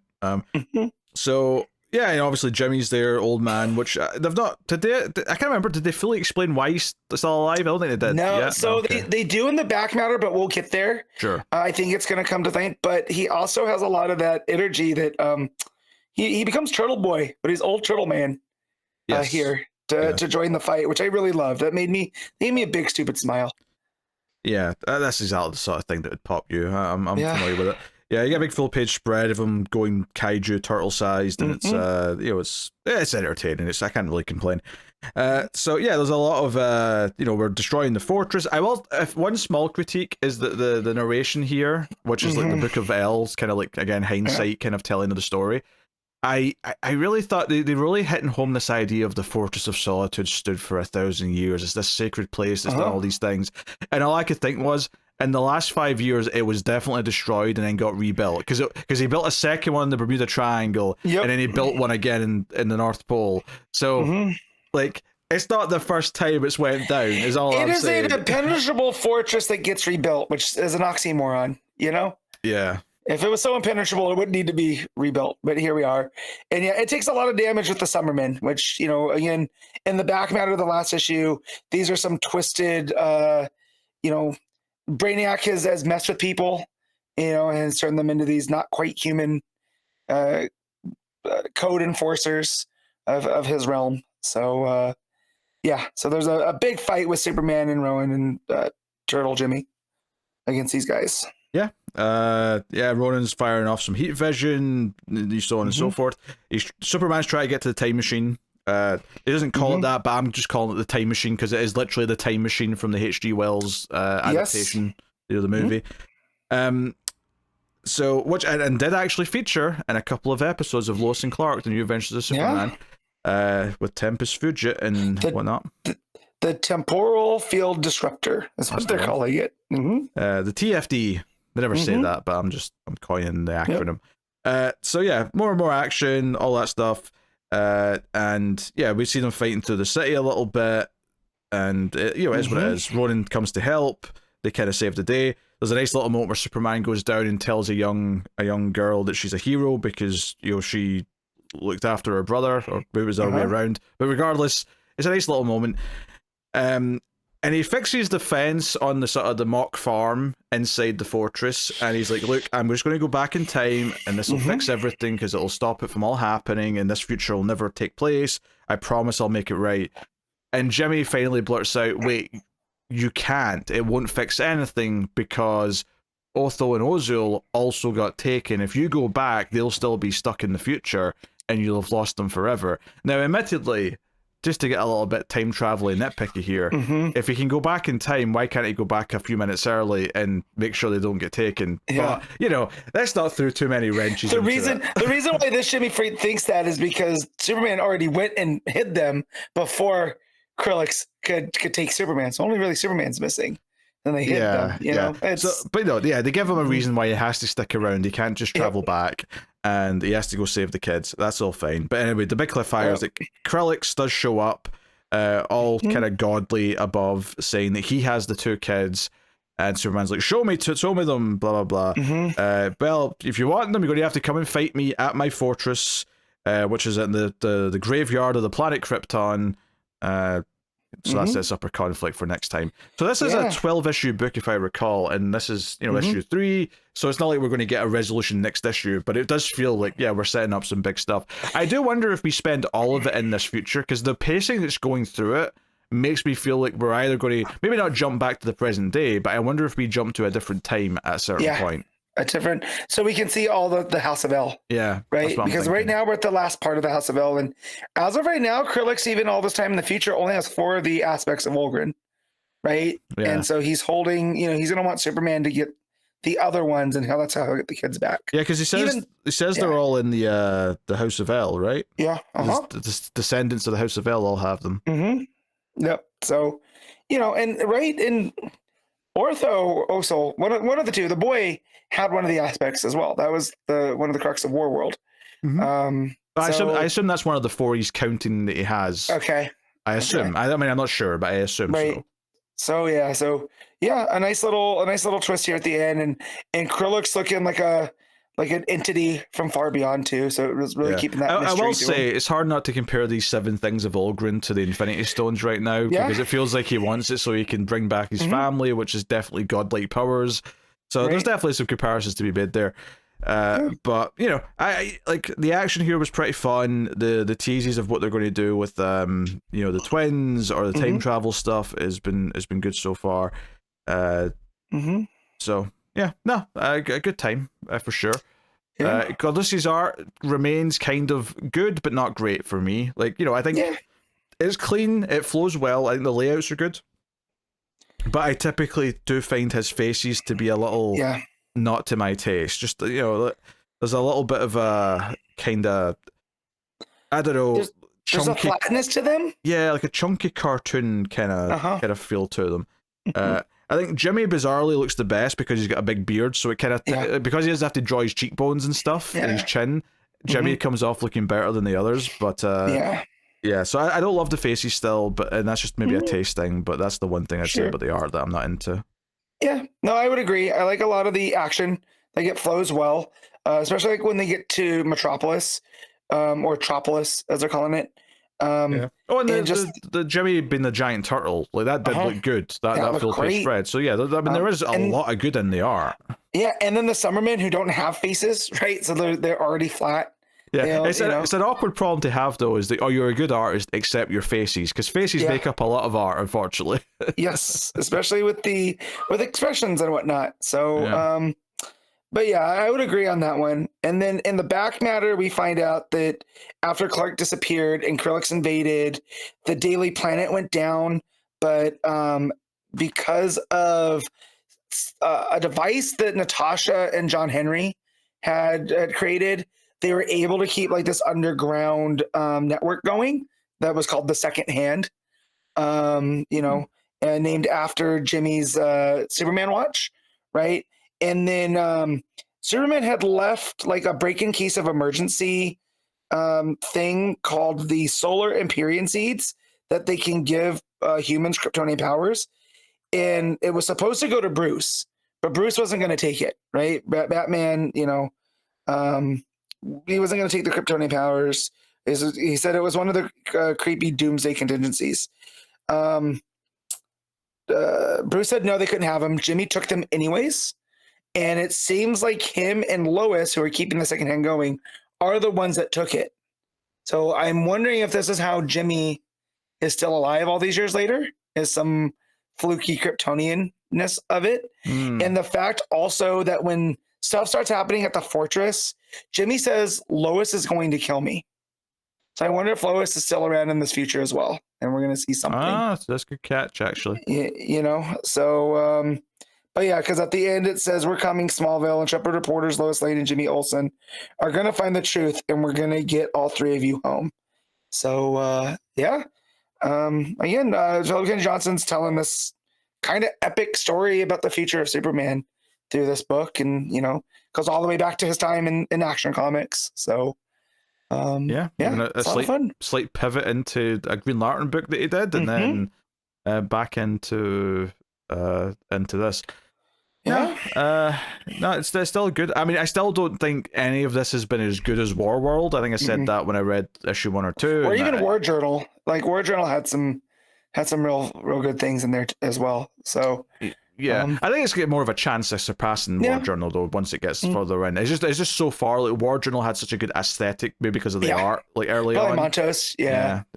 So, but it's been pretty good so far, and I'm digging kind of over the overall vibes of what he's doing. So, and it doesn't feel as much as like, okay, I hate that some stories when they just go to an alternate world and we have to learn about the world immediately. This isn't quite the same because this has been seeded since the start of his Action Comics run. A lot of this stuff is like these characters we're seeing is a big theme of his run that eventually we'll see kind of the descendants. So. It doesn't feel out of nowhere that we're doing this, even though we're kind of doing a Fish Out of War Superman story. And Philip Kennedy Johnson is very good at this type of lore building as well. Like we even got it in War Journal, through that side of things. So it does feel weirdly, despite being this new future, it feels very lived in, right? So as we're finding these things out, it all kind of it just feels proper. It's a very weird feeling. It's just stuff that and maybe it's just my trust in Philip Kennedy Johnson as well, but yeah, curious to see what happens with the other descendants, right? Because like Rowan Kent's still out there. Something happened to Brandon to that now. Ronan's the only one, he's the very last son of Krypton, right? So, yeah.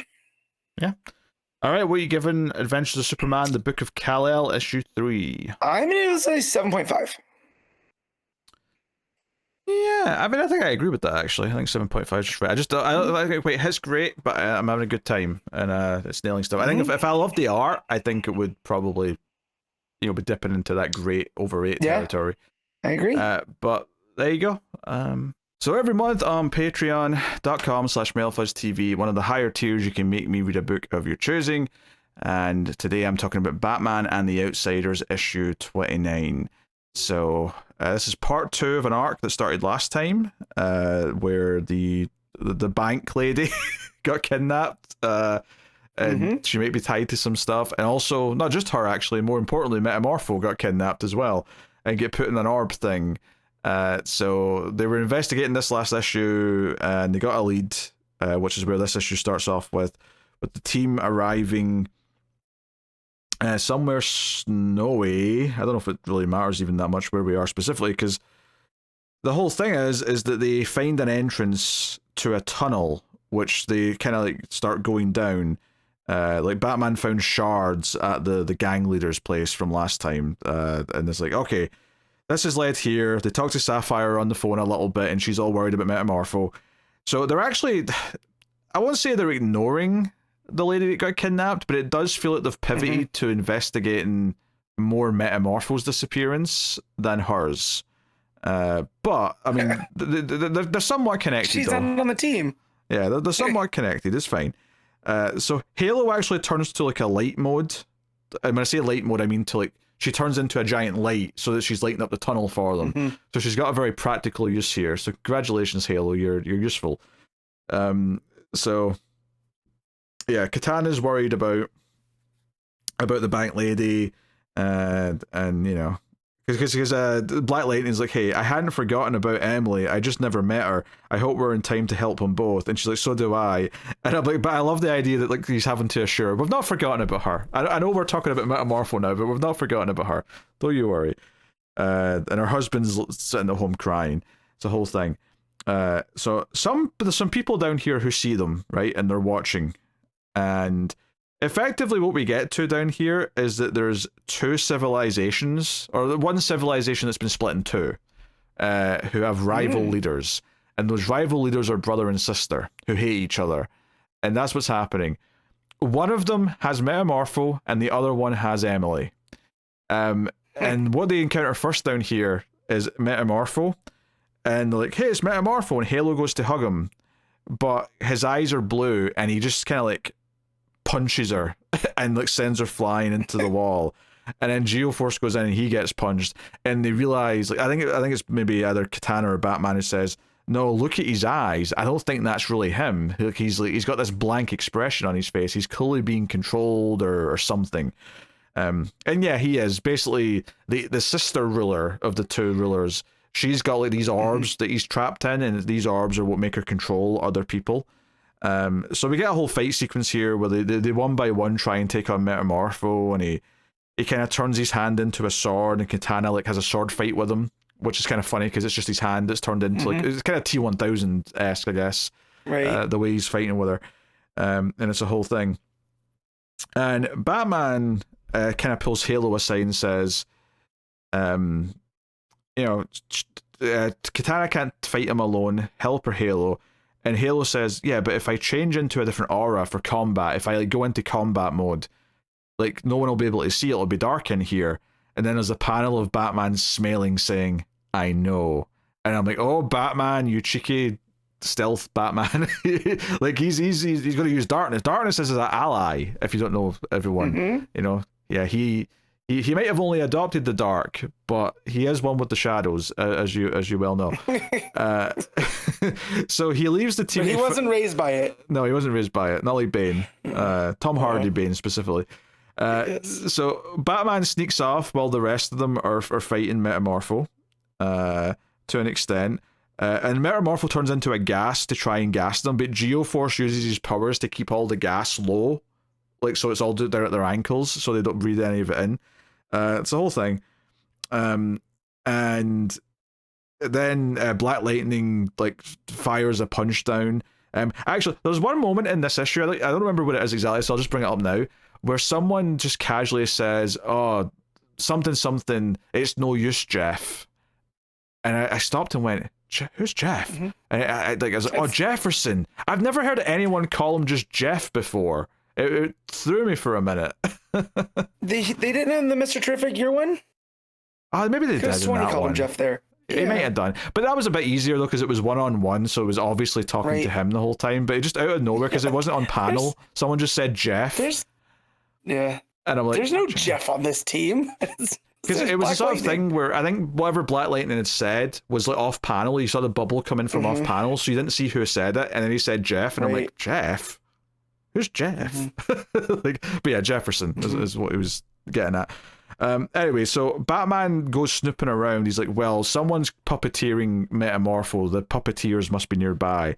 So sure enough, he finds these like two green hooded figures holding an orb, and their eyes are kind of lighting up, and he tackles them in the dark, and you see like Metamorpho's orb go like fall into the floor. And however, though, these villains, whoever they are, do have some powers, because one blasts them with like not quite heat vision, but it's like an eye beam that's blue kind of thing. It knocks out Batman. Meanwhile, the remains of Metamorpho, because the gas that got zapped with the electricity is turned into these like piles of dirt, effectively. And the team's picking him up and going, gee, I hope we can reform him. I hope he's not just dead. And I don't think so. In fact, he's starting to get soft, like he's turned to a liquid. And then so that's what happens. Metamorpho comes back in sort of river form and like washes them down like the tunnels until they all pass out and get washed up, all unconscious. So the two green hooded enemies just kind of like, one's carrying Batman, and then they just throw him down next to the others, and this is when the evil sister ruler character comes out and is like, we'll take the girl, meaning Halo, because her power might be useful. And actually, while we're at it, let's take Geoforce, because I might like him as a mate. And they just pick up these two and they go away and leave the others there. And she basically says, oh, don't bother killing them. They'll live or die. I don't really care. Doesn't matter. Her name's Tamira, by the way, the ruler. And she's got like a sort of headdress on that's got dangly bits. Like, it's kind of like, her outfit's kind of like slutty Egyptian, I guess. I guess we'll call it. Or a little bit Egyptian, a little bit just kind of like Empress, a little bit whatever. Like one leg's exposed, it's like a bikini top. She's got like a cape with the big shoulder bits. Joe, it actually reminds me of more than anything. If you've ever seen something like Barbarella, like some of the over the top outfits in that, it's kind of going for that kind of like pulpy vibe. So no real complaints, I suppose. And they actually get attacked while they're sleeping by some sort of demonic looking gargoyle dog thing. I don't know. Batman wakes up and kicks it in the face. I mean, oh no, it doesn't matter, right? It was coming after them, and they get up, and Katana's pissed. She's like, well, now Halo's been kidnapped. Now it's just the three of us. It's just Batman, Black Lightning, and Katana. And she's like, we need to do something. And like, we have to go find her. But just as they're talking about this, some other people show up riding these weird ant horse things. I mean, I don't know what you call them. Like, again, it's like, this book has gone completely off the rails. They've got like ant heads, but they've got like big green legs, and they've been ridden on like horses. And it's basically just like these soldiers from this other group. This is the other side. So this is the side that worships the brother, who is of the pair. And they're like, hey, we can take you to our place, kind of thing. But we've got a whole city under here. And Katana's like, we shouldn't be going with them. We should be looking for Halo and that.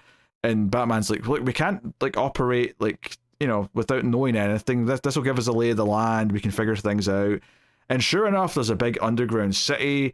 I think last issue I was theorizing it might be some sort of offshoot from Atlantis. I don't think it is, but it's like an underground version of that, like a lost city that's in the earth as opposed to underwater. Like, So yeah, like a Hollow Earth kind of vibe. Yeah. So the brother ruler is called Lord of Abyssia.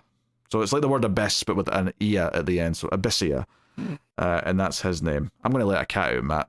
Say something entertaining. Gotcha.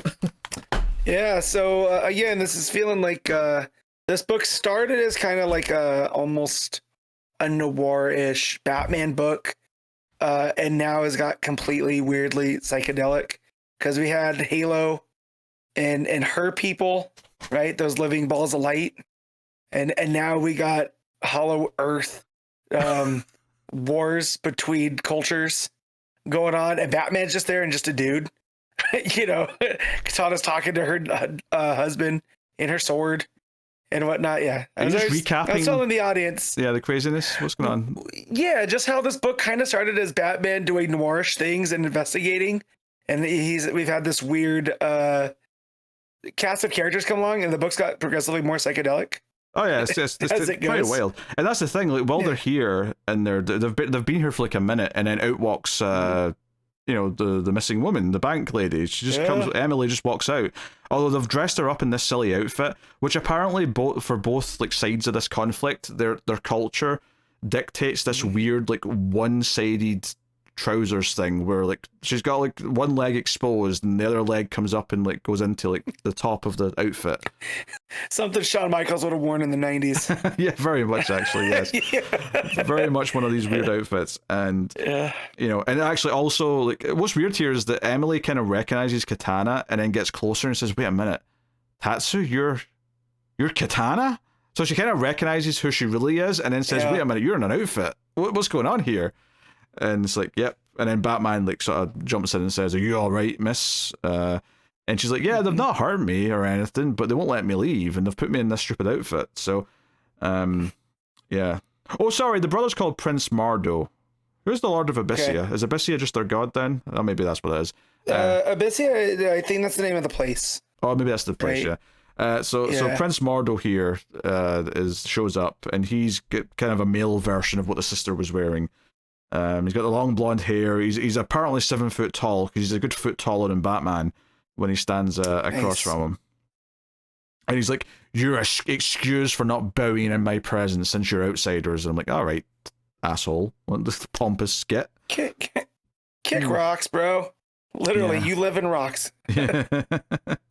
Yeah, but then he like takes Emily's hand and kisses it and treats her like all special. Also, weird bit here where one of the ladies here in this underground city goes up to Black Lightning and starts asking him why his skin is so dark. And he's like, ain't nothing wrong with me, you just don't get out much, was his response. So I think this is a pretty well-intentioned moment, but it's so like blunt. I was like, whoa, I wasn't expecting that. Okay. It's the well-intention of the 80s. Yeah. Where like it means well, it was executed completely wrong. Yeah. So yeah, he puts out like a big feast for them. There's like a big turkey that's got like 8 legs. But it looks nice. So that's the thing. Everyone can have a turkey leg now. Yeah. So yeah, they're basically just trying to see what's going on. There's a sort of mirroring panel at the bottom of this page where as like Mordo is given a toast. The panel on the other side of the page is his sister Tamira given a toast, and they're both like basically saying the same thing. Where I'm taking down my brother, I'm taking down my sister. I'll be the sole ruler of everything down here. So yeah, and that's pretty much the end of the issue. The final cliffhanger though is we're back with Tamira, and the reveal is that she's actually now got the little magic balls for Halo and Geoforce as well. So all 3 of them are under control, but along with Metamorpho, are all under her control. So presumably next issue we're going to have like those 3 versus the other 3 members of the Outsiders because they're under her control. So honestly, right now Tamira seems like the more villainous one because she has these balls that are controlling people like puppets because that's inherently quite evil. However, like the other side did kidnap Emily, even if they're not doing mind control stuff on her. So who's to say? They both may end up being equally villainous in the end. It's hard to know at this point. So, but it's just a fun little cliffhanger. There's a lot to get to here. It was kind of a nice, fun, wild issue of just discovery of like, okay, Metamorpho's under control. The fight sequence is pretty fun because he obviously keeps changing form. I really enjoyed Batman being like, turn out the lights, Halo. Like he's like, I'm going into Batman mode, and but I also like that he fails. Like when he does find the puppeteers, he gets his ass kicked because he's not prepared for how much stronger they are and like how much powers they have. So that's fun too. And the actual cultures of these 2 civilizations down here, like, is that exciting to me yet? I don't know. We'll find out when we get more about them. I need to see more about what the conflict is in the next issue. But for whatever reason, Lord Mordo thinks that Emily's his chosen one and possibly future wife. But regardless, that's the issue of Batman the Outsiders. Not knowing what these guys look like, it's feeling very Masters of Universe, almost like they were trying to capitalize. Oh, I mean, Lord Mordo does have an exposed chest, so like there's definitely some of that going on. These 2 boring cultures and big hulking dude. They're riding weird creatures. You know, For sure. Yeah, they're definitely doing some stuff of that era. Because this came out in that era, right? This was mid to late 80s at this point. So yeah, was it like 85, 86 probably? Yeah, something like that. So it was a good issue. I had fun. Obviously, there's some goofy elements, but they've got a kind of a charm to them from this period. Admittedly, I may be less lenient on a modern book doing some of this stuff, but I can't say that I'm not enjoying the ride. I'll probably just give it an 8, though. I don't think it necessarily rises up to some of the better issues that we've had of this book. So curious to see how it progresses next time. So cool. Well, that'll take us out of the final part of the show, where we pick our favourite moment of the week, favourite artist, favourite cover, and our top 5 books. So we'll get into it. And like the past couple of weeks, we will not be including the books from week 1 that we covered this episode, because some of them we did read and record a little while ago, so it's a bit hard to mix them in. So we'll start off with panel/moment of the week. Matt, what have you got? The Satana floating over Diana in Absolute Wonder Woman, that was a pretty cool one. There's a lot of icky ones from Absolute Batman. Of course. Right? But we got Superman Is, and we kind of glossed over that. And in the it wasn't talk of that KO2. good a moment, to be fair. I thought it was so much so that Superman is going to be my moment, and it's playing on not just dark side, but like in different mythologies, the sacrifices people make in order, right? You know, Odin giving up his eye for wisdom, and Zeus having to sacrifice basically himself to beat the Titans in order to give life. And I feel like that's Superman is having to sacrifice something to embrace this. And now we get Superman Is. Okay. I think for me, I think for me, I'm probably going to Absolute Batman. I imagine it's probably, I really like Croc fighting Big Bane, but I do think the swerve in the issue is very good. Oh no, I'm not going to take Venom, I'm going to give you more Venom. And although having said that, Bane watching Joker nuke Santa Prisca, I may pick that actually. That was a cherry on top at the end of the issue. That was. I'm going to go with that, yeah. But yeah, a lot of moments from that issue I could have picked. There is good Wonder Woman moments from Absolute Wonder Woman. There is good stuff from Detective and some of these other books. But yeah, I'm going to go with that. All right, cool. For cover of the week, obviously there's a lot of covers for KO. There's a lot of covers for some of these books. I think the ones that are sticking out to me more than anything, though, is basically a couple of detective covers really stuck out. There's a really cool cover by Lee Garbett, which is on like an all-white background. It's just a really simple drawing of Batman with the bat wings behind him.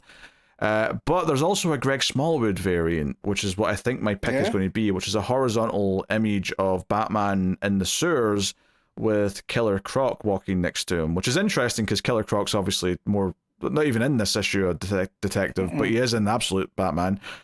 But it's just such a nice image with a lot of atmosphere. I love Croc being mostly in shadows with just that harsh light on his head.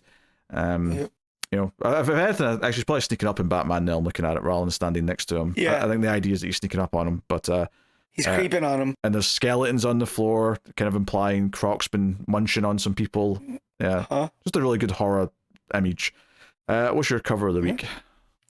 There's a really cool Absolute Wonder Woman variant by Derek Chu that just got Diana in like a battle pose. It looks real cool. I wanted to bring that one up. And then Absolute Batman has this, who's this one? It's the Clayman 1 in 25 variant. And it's got, it looks like the people of Gotham looking up at Batman holding up his axe, but it almost looks like the bat signal. And it's really cool. It's got like these blues and these purples. And yeah, I think that's a cool one. Nice, I also want to shout out the Batman Green Arrow Question Arcadia main cover, because it's got this pulpiness to it, with this smoky. That's true. I should have mentioned that one. That is a really nice cover. It's really cool. Mine's gonna be the David Aja cover for Superman, though. That's got Superman in that blocky Aja style with Crypto white background. It really stood out, and I like it a lot. Yeah, that's pretty good. I can't fault it. All right, art of the week. See this one. It would seem tough, right? We got Mora. There's no Sherman for Wonder Woman, but that art was still pretty good for Absolute. And I think the Flash was pretty competent as well. There's Dragotta for Absolute Batman, but I don't often get to pick Janin for Tech, and I think the art was a really solid. We got Superman, we got Lois, we got those purples and greens and everything else throughout. Fun action sequences. So that one's gonna be my pick. Yeah, I mean, Janin was great, but I think I have to go with Dragotta for this week, just because I think Absolute Batman's what really stuck out to me, and so much of it was visual, so much of it was the fight with Bane, and all the different parts to that were all really good, and just the crazy visuals of like the eyes and the brain in the jar, or the test tube at the end, and like just it felt like almost every other page had like a great thing that I stuck in my mind this week. So I got to go with Dragotta for Absolute Batman. Cool. All right, so top 5 books of the week, Matt. On you go.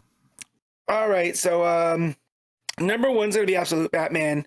2's gonna be Absolute Wonder Woman. 3's gonna be Detective Comics. 4 is KO, and 5 is, well, actually, let me redo that because Arcadia was down here. Yeah, you missed Arcadia. Yeah. So 1's gonna be Absolute Batman. 2 Absolute Wonder Woman. 3 is Arcadia. 4 is Detective Comics, and 5 is KO. Right. My number 1 is Absolute Batman. My number 2 is Absolute Wonder Woman. 3 is Arcadia, so no change for the top 3. After that, Detective, and 5. I think by default it's KO. So, because I rated that higher than all the other ones, yeah. Because I think Green Lantern and Flash were kind of a similar quality, and then Unlimited I was pretty down on. So, and same as Superman. Yeah, Superman and Unlimited were pretty close for me. Lantern and Flash were pretty close, a little bit better than those, but not like super high. So, yeah. But yeah, there you go. That's that, and that's not including the week 1 books we also did. I'm sure we were very positive on Cheetah and Cheshire when we talked about that. So that is that. I'll tell you what's coming next week from DC Comics. So next week we have Batman issue 4, Absolute Green Lantern issue 9, DC KO Night Fight issue 2, which I will say this, the vote is very close. We may have to read that. I'm not sure at the moment. I'll know for sure come Monday, but we all have Batgirl issue 14, Poison Ivy 39. We have DC KO Superman vs. Captain Atom issue 1. We have Birds of Prey 28, JSA issue 14, Adventures of Superman, The Book of Kal-El issue 4, Gotham Academy first year issue 3, Cheetah and Cheshire, Rob the Justice League issue 5, and then there's some reprints and facsimile editions and all that.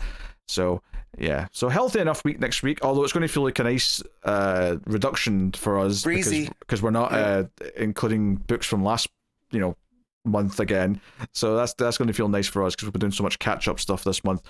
But that is what's coming next week from from DC Comics. We're not going to do all those books, obviously. Like, there was never a chance of us doing Gotham Academy first year, for example. But look forward to some of those. And otherwise, that does bring us to the end of the show. So let us know what you thought of the books in the comments. Of course, you can subscribe on YouTube, rate us 5 stars on your podcast app. All that does help. And if you really want to support everything, you can do that financially via patreon.com/MailFuzzTV or via YouTube membership and get a couple of little bonus things, a little bit early access to the show, and help keep it coming. So yeah, thanks to everyone who already does support us. But that is us. That is the show. So thank you once again for watching or listening. We do appreciate it. Keep reading DC Comics, and remember to never get lost in the Speed Force.